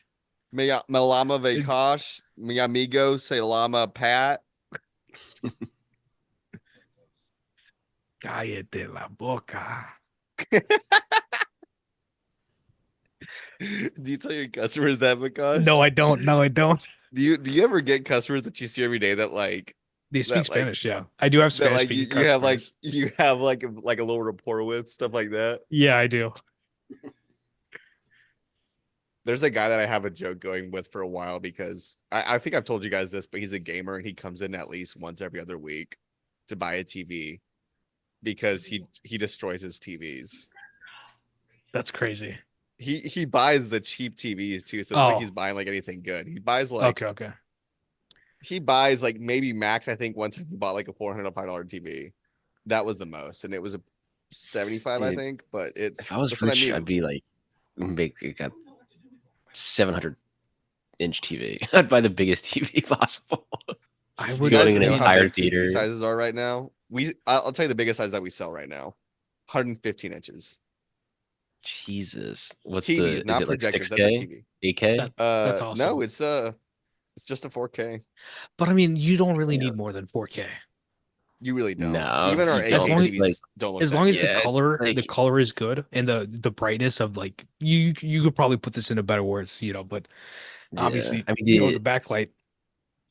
the AK is only gonna look good on those like when you're watching an NFL game and it cuts down at the sideline. They're shooting on AK. Like that's the only time you're really gonna notice it. Other than that, like they're not gonna. Yeah. They wouldn't even I shot in spent So AK. an ungodly amount of Samsung money for a 65 or a 65-inch TV, and it's smaller Samsung than it should be, has but the color looks so good on it. Samsung has 4 different models that are 100 inches. Hisense has 100 inch, TCL has 100 inch, and then Sony has TCL. 100 inch.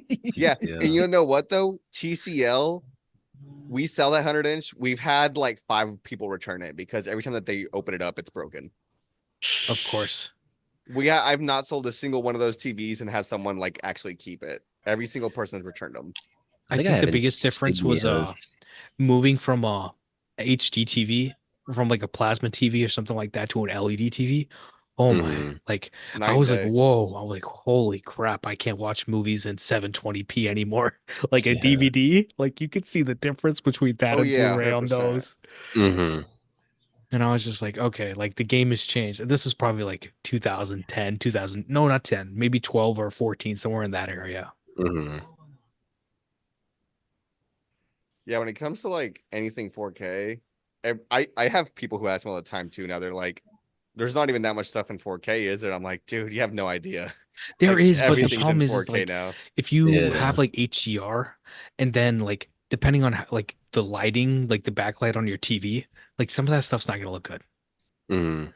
I think some people don't do. They'll just they put the TV in and they're like, "Oh, this doesn't look great." It's like, well, you still have to calibrate. You're using factory settings. That's Yeah. why people have the And motion then smoothing and then on. the And motion smoothing off. when I went back Motion last year smoothing is horrifying. for Christmas, I sat down and my grandfather. I could see he was on, so I just like Oh, slowly motion pulled the smoothing. remote to the side and I It's calibrated his entire TV. And then I went upstairs to his bedroom, calibrated it, and I calibrated every TV in the house. And I told him, and he was just like, "Okay." He had no idea. He was like, okay. He's like, "That's fine." He's like, "It'll look better." Yeah. I was like, trust me, I'm helping you out. He's like, okay, I trust one of you. my favorite details Like about Tom this Cruise told me is to do this. no, Yeah. literally him and McHugh on the set of Top Gun Maverick. And They made that it video. PSA. was Tom very Cruise much told me to just do this. He they're actually just told me to do this right now. Also, here's a Scientology pamphlet. He told me to join this too. I still I remember love the little hand sanitizer thing. so good.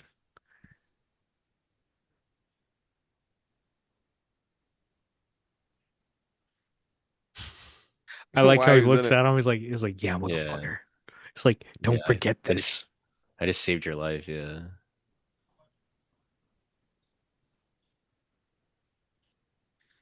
How I don't know how You, they did this. It looks. This is how you do you it. guys, have you guys ever noticed the giant camera in the bus when he gets in? Yeah.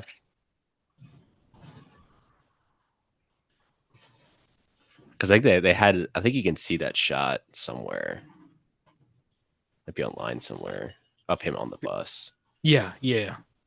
I think it's a And you can, deleted scene it's or something. pretty, yeah, it's pretty like, oh, it's like right there. It's pretty obvious it's there. But obviously, again, on a first pass, you're not going to notice it.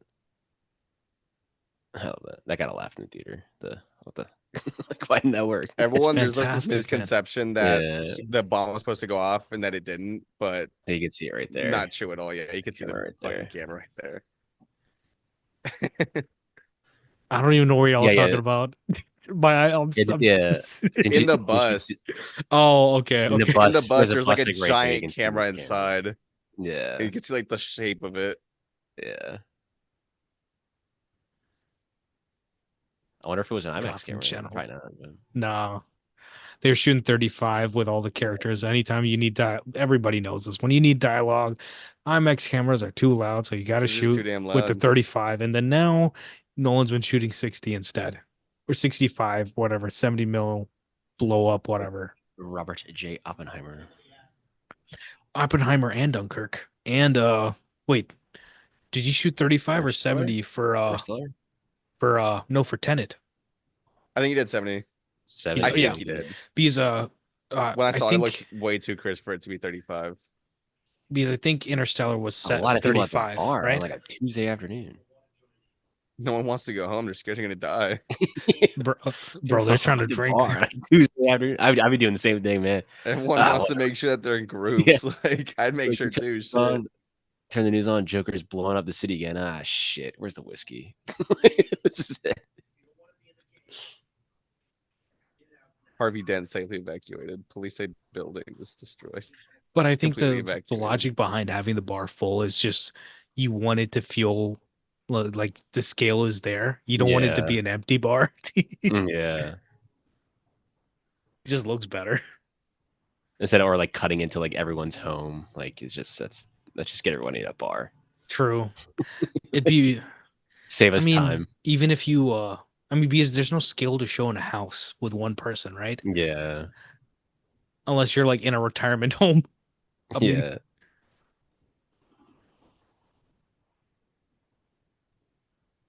these bridges are pretty cool to walk on. That's over the river there, right? Yeah, yeah.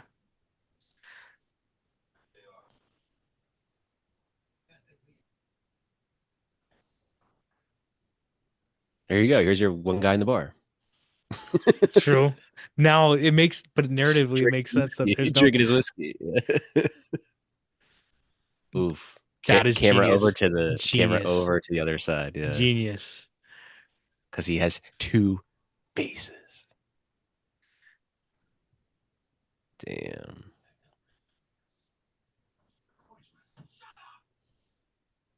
God, that VFX work, man, still holds up. It was 2008, man. You could see his skull, like the Yeah. jaw. The teeth look so good too. And the teeth are the worst part. Not, I'm criticizing, but like I love it. I think it looks fantastic. I think it's perfect. But like if there's one thing that looks fake, it's the teeth. But even then, they do such a They still look fantastic good. job. Yeah. I assume it's Double Negative that did it. Paul, I'm forgetting his name. He's on Twitter. Fantastic. Like some of these VFX guys, they're very much on Twitter and cool folks. Especially the ones that like care for their craft and like you can see on screen that like the people they work with, it all translates extremely well. Because obviously, I mean, Doug Trumbull was on Team Deacons. I was listening to that recently, and even he retired out of the industry because he's like, I don't know, like I couldn't do a movie with 1,000 VFX shots or 2,000 VFX shots. Like realistically, you want to have like 200, 300, maybe a little bit more than that.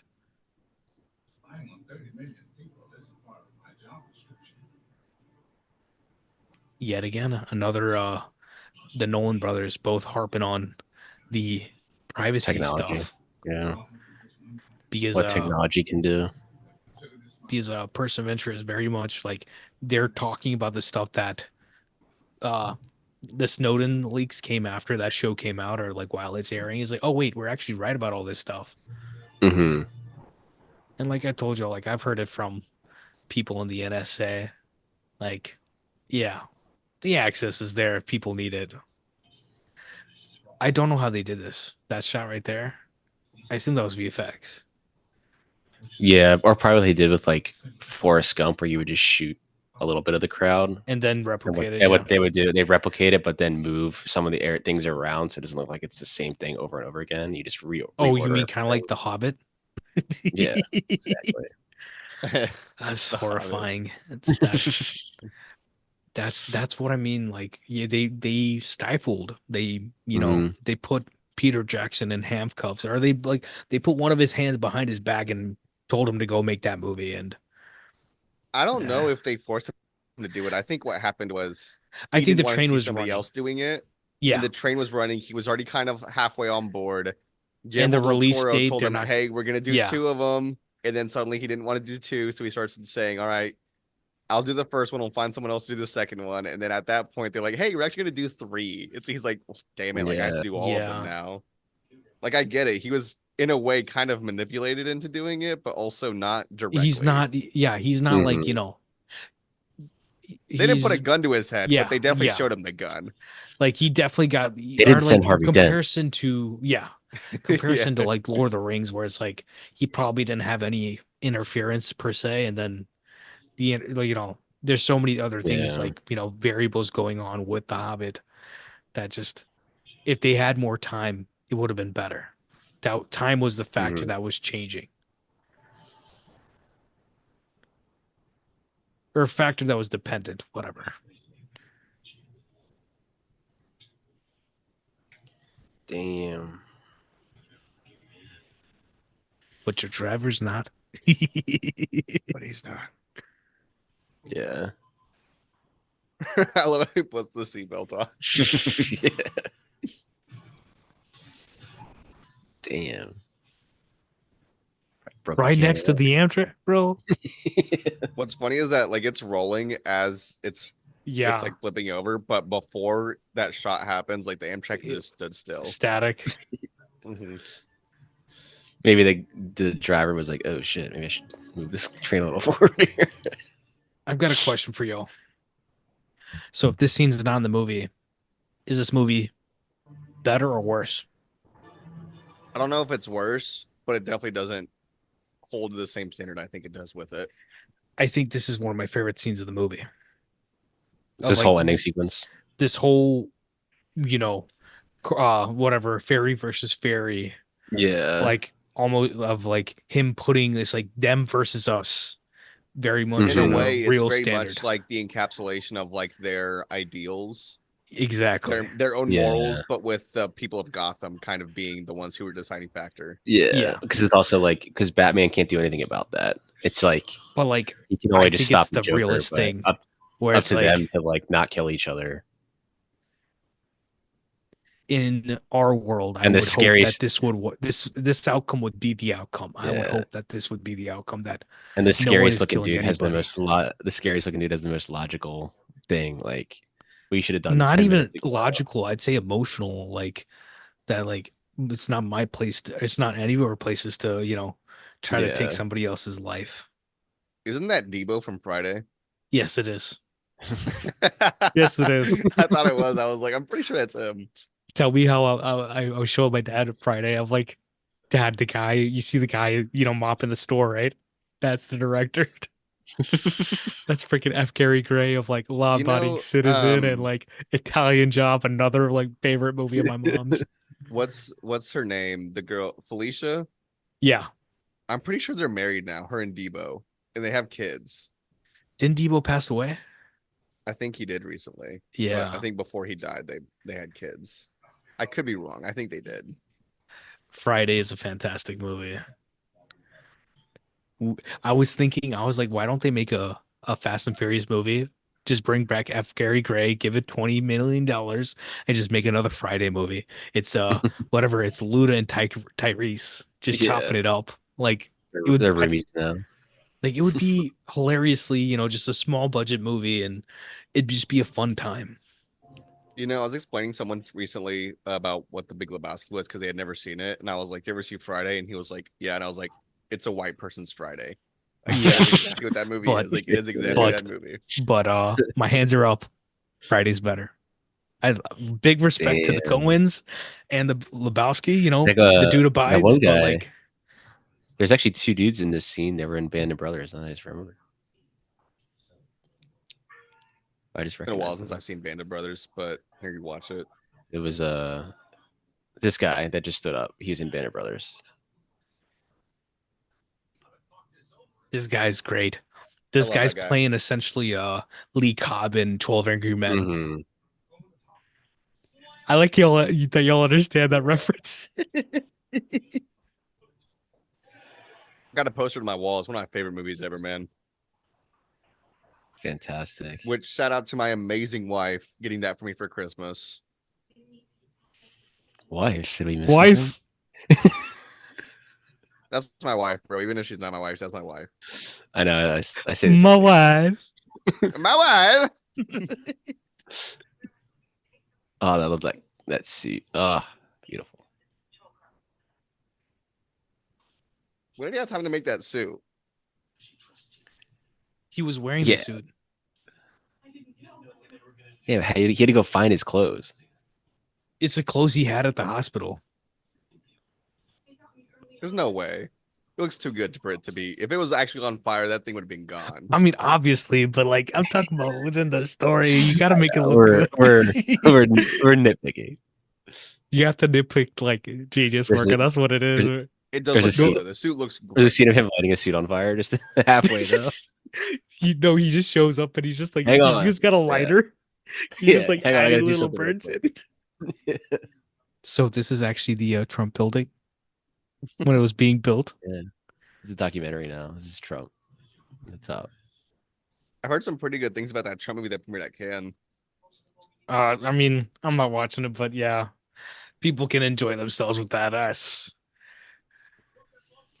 not again, like I it's don't a really. good movie. It's not like it's a good portrayal of Trump. I'm hearing there's some pretty Oh no, crazy not in things that's that gonna sense, piss off but a lot like, of people. I And like the why even director give and all this that. guy? Why even give this guy even more? I'm just tired of it. Yeah, I get it. Yeah, I'll probably end up seeing it, but we'll see. I like how he also puts it to a vote.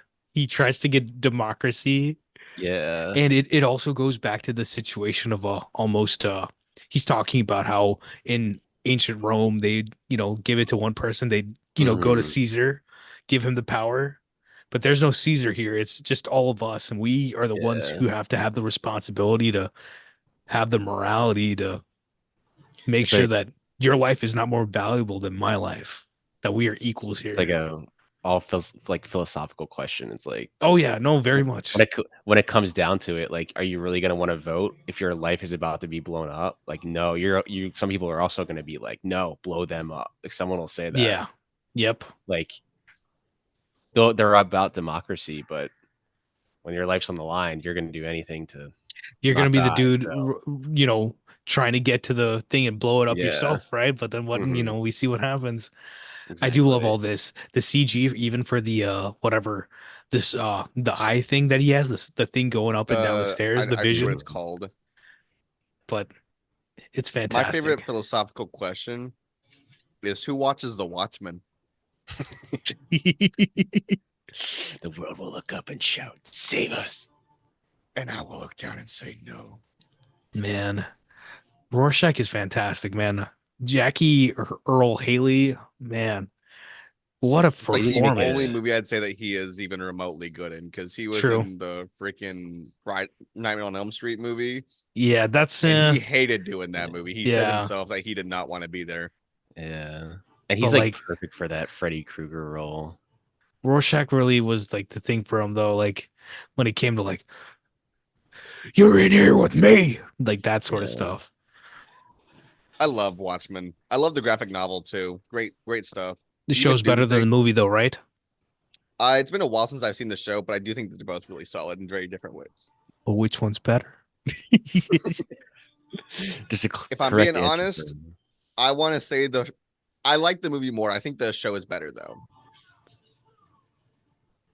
Reasonable. I think the show has better writing but less style. Oh The yeah, movie has more style and better writing. true. What's his name? I'm blanking on his name. Zack He knows Snyder? how to. No, Freddie Wong. No, is it Freddie Wong? No.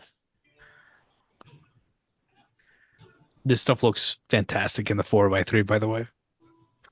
I figure it Damn. fucking does. I need the vinyl so I can bump this on a Friday Might be listening afternoon. tomorrow at some point. In the famous words of the Cinema Pursuit podcast, Vikash, Oh Lord. Zack Snyder's movie has the juice. Larry Has- Fong. Larry jeez. Fong. That's Larry his name. Fong is his name. He Yeah. shot Yeah. Super 8 among some other movies, and he shot Kong Skull Island. I think like when it comes to like CG work, I think he knows like his lighting acumen is quite fantastic. Mhm. So I agree on that aspect. Like Larry Fong knows what he's doing. Neither of them are bad. I just No, think no, not at all. Mhm. Watchmen, Zack Snyder's Watchmen has the juice. It is an apple juice, and it is that Apple, come shit that on, has the nah. sugary shit in That's it. some juicy Not an juice right orange. there. It's It juicy is that juice. it is that juicy juice, apple juice, sugary shit that everyone thinks is good for them and it really isn't. And then HBO's Watchmen is that like kombucha that everybody says like, "Oh my gosh, it's really good for you." And you will really like it. It has a lot of health benefits, and it's like, yeah, But on you a kind of technical gotta level, you warm up should. to it. You gotta Yeah, get you used to it real gotta get quick. used to Yeah. it. It's got like a weird You're aftertaste. not gonna like the first couple sips, but once you get into it, I love the first couple sips, bro. In the show, when Future started playing Crushed Up, I was in. I was like, wait, hold up. Someone of culture has been in this room. Somebody cooked. Like I didn't like the way Doctor Manhattan Batman's looked in the cooking now. show. I understand that. The That's why thing I'm she had Batman's in the scared. cooking now. suitcase was hilarious, though. Makes I'm sense. scared for the Penguin show for it, how it's gonna look too, though. Also, the Dune show. They have, Everything when it goes from a movie to a TV show just looks so much lower in budget. but Like it's but so noticeable. it depends. It really depends, and that's the problem. It depends on who's working on it too, and there's so many different factors. Especially, obviously, the one is money, right? Money and time, because when it comes to a show, how much time are you getting to shoot an episode Mhm. and to color an episode, depending on the DP. Like, are they coming in to color it? Like, who's doing the final coloring on that? Ooh, that's hard, man. Joker was throwing haymakers there, Yeah, that's what I'm saying. Is ruthless. but it was like it kind of like he didn't know how to like throw. It looks like he doesn't know how to like fight, which is great. I will I mean, he say, obviously does. uh, He's just wild. the Gotham show that they had made, even though it was like a Fox show with like 20 something episodes, really well shot. Surprisingly well shot. Not winning Oscars, but like extremely competent work that like kept me there. I don't remember The watching a lot, but I do agree it looked good for from what I did see. I got to 4 seasons. I didn't see the last season, just I don't know, forgot about it. But like season 2 to 4 were quite like it was just it's hammy fun. It's a different world, and they really, they really bring it out well. One of these cinematographers from Barry worked on Penguin, Mhm. so and he worked on a bit of Westworld, so he's worked with budgets. He's in that. He's worked in that HBO family. Zoe White also, yeah, she did an episode of that too. We'll see. That shot of the Joker inside of that like Yeah, like whatever that thing is, that shit When was you see so his good. face, it's when you see awesome. his face, like at the very end, yeah. But that's the thing. People like, oh, Nolan is all no green screen, this and that. Nope, he's got Mhm. CGI. Man's He just using uses it VFX You just have to sparingly. use it It's like a good You mix just of have to them. use it effectively. He uses correctly. It very much Yep. comes down to like using it correctly or It's a incorrectly tool. with that. It's not He's a end all it's be Mhm. all. it's crossing in the line of like technically as an artist, how do you use these things properly? It's a Mhm. tool. It is not an end all be all, and that's the problem. It's not something where it's like, oh, we'll fix it in post. Then it's like, oh, you're really having a problem. You can tell here that like there's intent behind it all.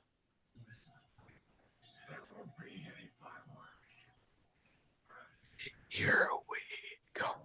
Damn. Okay. So many iconic quotable lines. Did you guys ever The have the way DVD for this? it looks so good. Yes, yes. I know You what you're guys remember talking when about. you'd hit the play on the DVD button and it Yep, would do yep, that? yep, Yeah. yep. You didn't have to Mhm. say it. I know.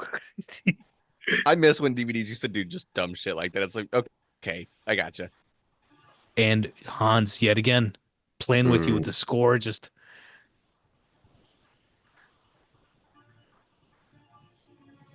Wait, everyone is just so like, this is Godzilla -1 right here. Yeah. but that's what I'm saying. Like I think there's something compelling just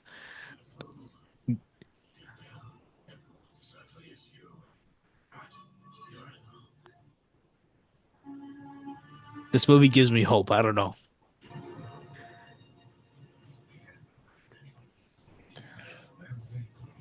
That shot of him flying though, The like way cape you flying in can the wind. see, I don't know how he I got that swear to shot, dude, but God, it's so I damn swear good. to God, you can see this man's pores. You can 100%. You can. Yeah. The 4K looks even better. Damn. Look at that shot, man. Can't let him die. That's the outfit, though. Oof. That's the costume. Fit check. That's like the perfect purple too. Yeah. Like it's not necessarily Tim Burton, Jack Nicholson, but it's also not like too Just a light in little a bit sense. darker. Yeah. It's a A little little bit darker, darker. but it's also not like regality in a sense. Like it could look too regal, too nice. And Mm-hmm. that also might be why he kind of, made it worn in because he didn't want it to look too good in a sense. Yeah. I'm gonna say something pretty blasphemous, but I'm not a Go huge ahead. fan of Tim Burton. I don't even like his Batman movies that much. They're Understandable. fine to me. Yeah. Understandable. Honestly, I understandable. know some people that aren't a big Tim Burton guys. I think his Batman movies are definitely better than Schumacher's, but even then, like Uh 1 and 2, Forever is definitely a step up, but even then. Are you I a think the Beetlejuice Oh, guy? he's a Schumacher truther, dude. I think the filmmaking within, bro, I'm telling you, the filmmaking within Schumacher's movies, yes, He's a throw Trumacher. throw the story out the window, but like the filmmaking itself, I'm just like, they don't make movies like this anymore. In a good, Mm. like, Joel Schumacher knew what the fuck he was doing, man, Yeah, in you the should I best don't way watch know if he possible. did, Vikash. I mean, yes, he did. Okay, Are we if talking you about just watch strictly Bat, Batman if you movies watch or Batman, yeah, Schumacher in Okay, general? overall. yeah, like he But he like, definitely made like if a you watch cartoony Batman, no, Batman no. movie. But now that I know, I've seen Batman and Robin probably like 100 times, literally. But like, if you watch The it entire box under office the that movie made was all you. no, I had it on VHS. And I literally watched it so much that I messed up the VHS. And I had this little like super glue looking stuff that you have to like put in the VHS so it like kind of Like fixes it. cleans it. It cleans it, Yeah, right? yeah. Yeah. Yeah. It's but No, no, but I'm so do you know he was a gay man? I didn't know that, growing Hmm. up, but like now I do. And looking through it through that lens, watching Batman and Robin, I'm just like, this is gay. This is you coded. know what's crazy though is you didn't This have to is tell me he was gay. I knew it just by looking at that movie. well, The I mean the it's a bat compliment. nips. I mean it in the best way possible. I embrace it, really, truly embrace it all. I do remember seeing it for the first time when I was like, actually, I saw both of them the first time when I was a kid. I think it was the George Clooney one, Yeah. and I didn't hate it. Like I thought it was a fun movie as a kid. I went back and rewatched it pretty recently, like over the last like year or two. I got all of them on Blu-ray, and that's when I was like, I can't do this. This is It's bad. I Like this is understand, hard to sit but like through. for me, it's like The Room, where it's like I think even though it's bad, I think it's extremely watchable. And like I Hmm. don't know, for me, obviously Oh, yeah, there's it's a definitely nostalgia watchable. factor now. Because like, freaking Arnold sitting there with his like cigar and just, singing and doing all that stuff with like the Frosty like showing up. I've never watched The Room sober. I watched it The Room's sober. I really had a funny. friend who pulled it up in our like we were rendering something in high school and he pulled it up. He was like, "You've never seen the room?" I'm like, "What are you talking about?" And then he shows it to me, and then like I didn't get it at first, and then he shows me another clip. I'm like, "Oh," and then we watched the whole movie. I'm like, "Oh." I'm okay. Okay. The first time I watched it sober, but after that, I was like, I gotta show this to somebody. So we all got drunk and watched it. But I can. It always starts out as like a drinking game, like starting out with Disaster like you Artist gotta. was good The Yeah. too. Disaster Artist I can watch sober because it's a That was different good. movie. That was just They're that seeing was the just a entire good movie. spiel. Yeah. I showed the Disaster Artist. I saw it with a friend who didn't see The Room yet, and so I saw the Disaster Artist with them. And then the movie came out, and I was like, "Dude, we got to go see it in theaters so you can see what I'm talking about." And he loved it. Hmm. Like it was the funniest shit ever. That's awesome. They just Another showed it recently horrifying at the moment from Plaza this movie. here.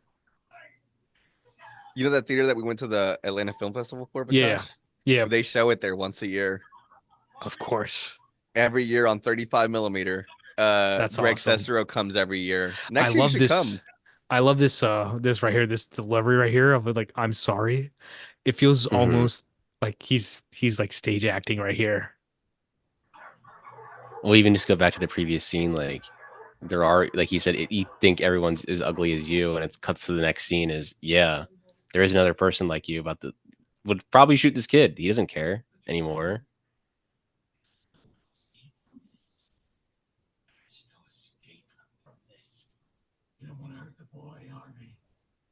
Yeah, Harvey used to be a lawyer. The way Yeah, they that nailed part's that scene great is in so That this, yeah. Dijak good. sound, man. And when he says fair, you're like, oh, if you were the director, like Nolan, I'd be like, yeah, that's fucking good right there. You already know that Nolan was behind the camera, just like, oh fuck yeah, Fuck like yeah, I got the shot right that. here. Man, he's great in this. I've heard he's not the greatest person Hard to work with. Yeah. Is he? Probably Yeah. why he only did like Yeah. Frankenstein after this. I mean, he's great in this movie. I mean, this is his pinnacle. Everyone sees that guy, sees him as like, yeah, it's Harvey Dent. That's like I can't imagine how that feels for an actor to have such an iconic role that everybody sees only that role. It's got to feel like a double-edged sword. You know what I Yeah. mean? But it's either you become the career of Roy Scheider Hero. after Jaws, or you do what Daniel Radcliffe's done after Harry Potter. Harry Potter, yeah. Or Elijah There's- Wood. there's He's unable to do anything that he wants to. It's kind of insane. Yeah. Like guns There's- akimbo. What the fuck was that? There's two Yeah. very different edges of that sword, but both edges of that sword are very much like you just have to move into something else, like a different genre. Yeah. I Then guess again, so. Like it makes sense, but at the it same would be time, like Robert Downey Jr.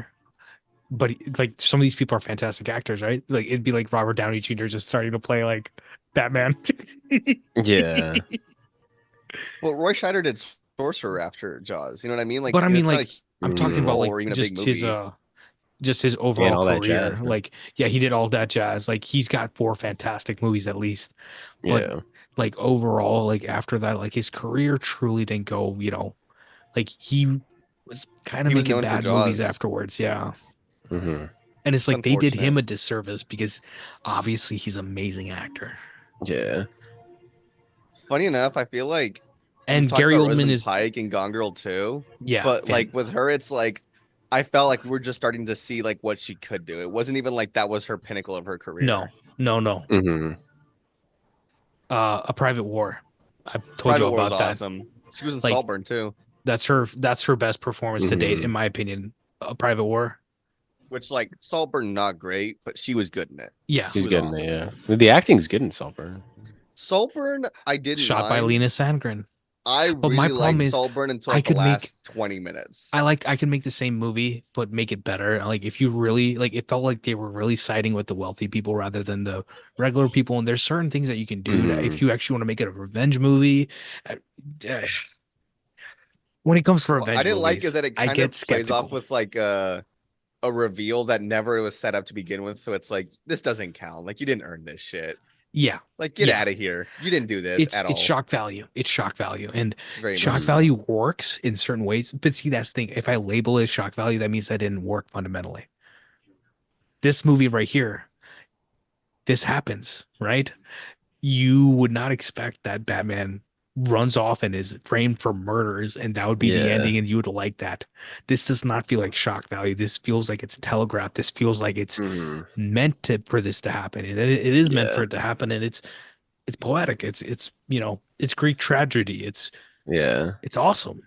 Because like they don't obviously the general public doesn't know that Harvey Dent's what became like a psycho essentially.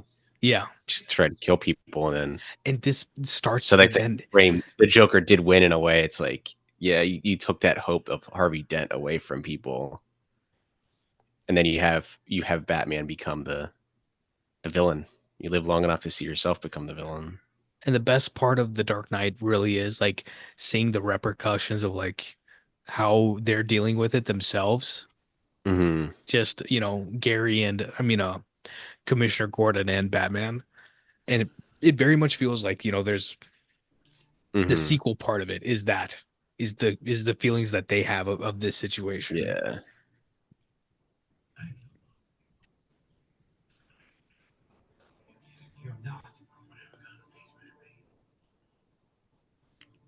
The score here. Fantastic. So This good. ending is one of the best endings. Mm-hmm. It is kind of interesting to think about though. Like all of his movies really do kind of end the same way, in a very like you can always tell when they're about to end. Mm-hmm. But I think for a lot of movies you can tell when they're gonna end. But like I think they end on like highs, emotional highs. That's what I mean. Like they end on, but you can tell when they're about to end, but not in the way that like, oh, like I'm gonna gather my things and Yeah, it's not a It's like, wind I'm down. gonna sit back and actually pay Movies are attention. Like, typically this isn't wind it. downs. He's winding you up. He's winding up. Mhm. Yeah. That's It's the like difference. hopeful. It gives you the hope within the music here, even And though obviously, the next movie we're talking about, Inception, is his best ending, besides Oppenheimer, Mhm. probably.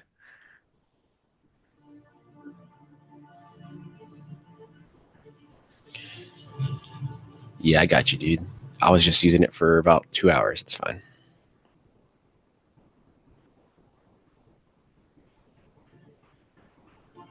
Damn, this would hit great on vinyl. Lasting this. Yeah. About to do that shit here in a second. Because he has to. Here we go. The best narration this man has ever written. Mm. Best delivery of the narration. Like, this is peak, just any movie ever.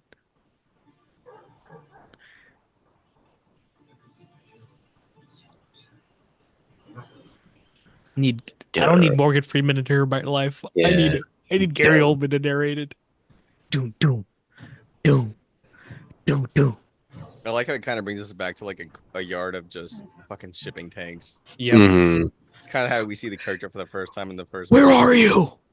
Yeah. Here. It's like iconic ending shot. Here we go. Boom. Everyone in the theater. When I saw this in theaters last year, everybody was cheering at the end of it.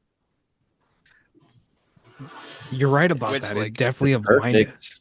I've seen this on screen in a theater on 70 mil. Not IMAX, but 70 mil I have. 70 mil is fantastic either way. That was awesome. Always awesome.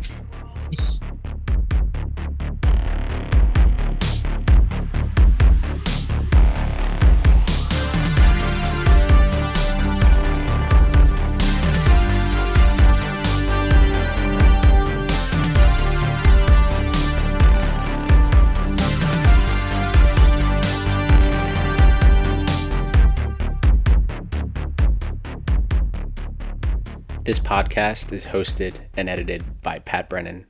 That's me, with intro and closing music by Patrick Baxter.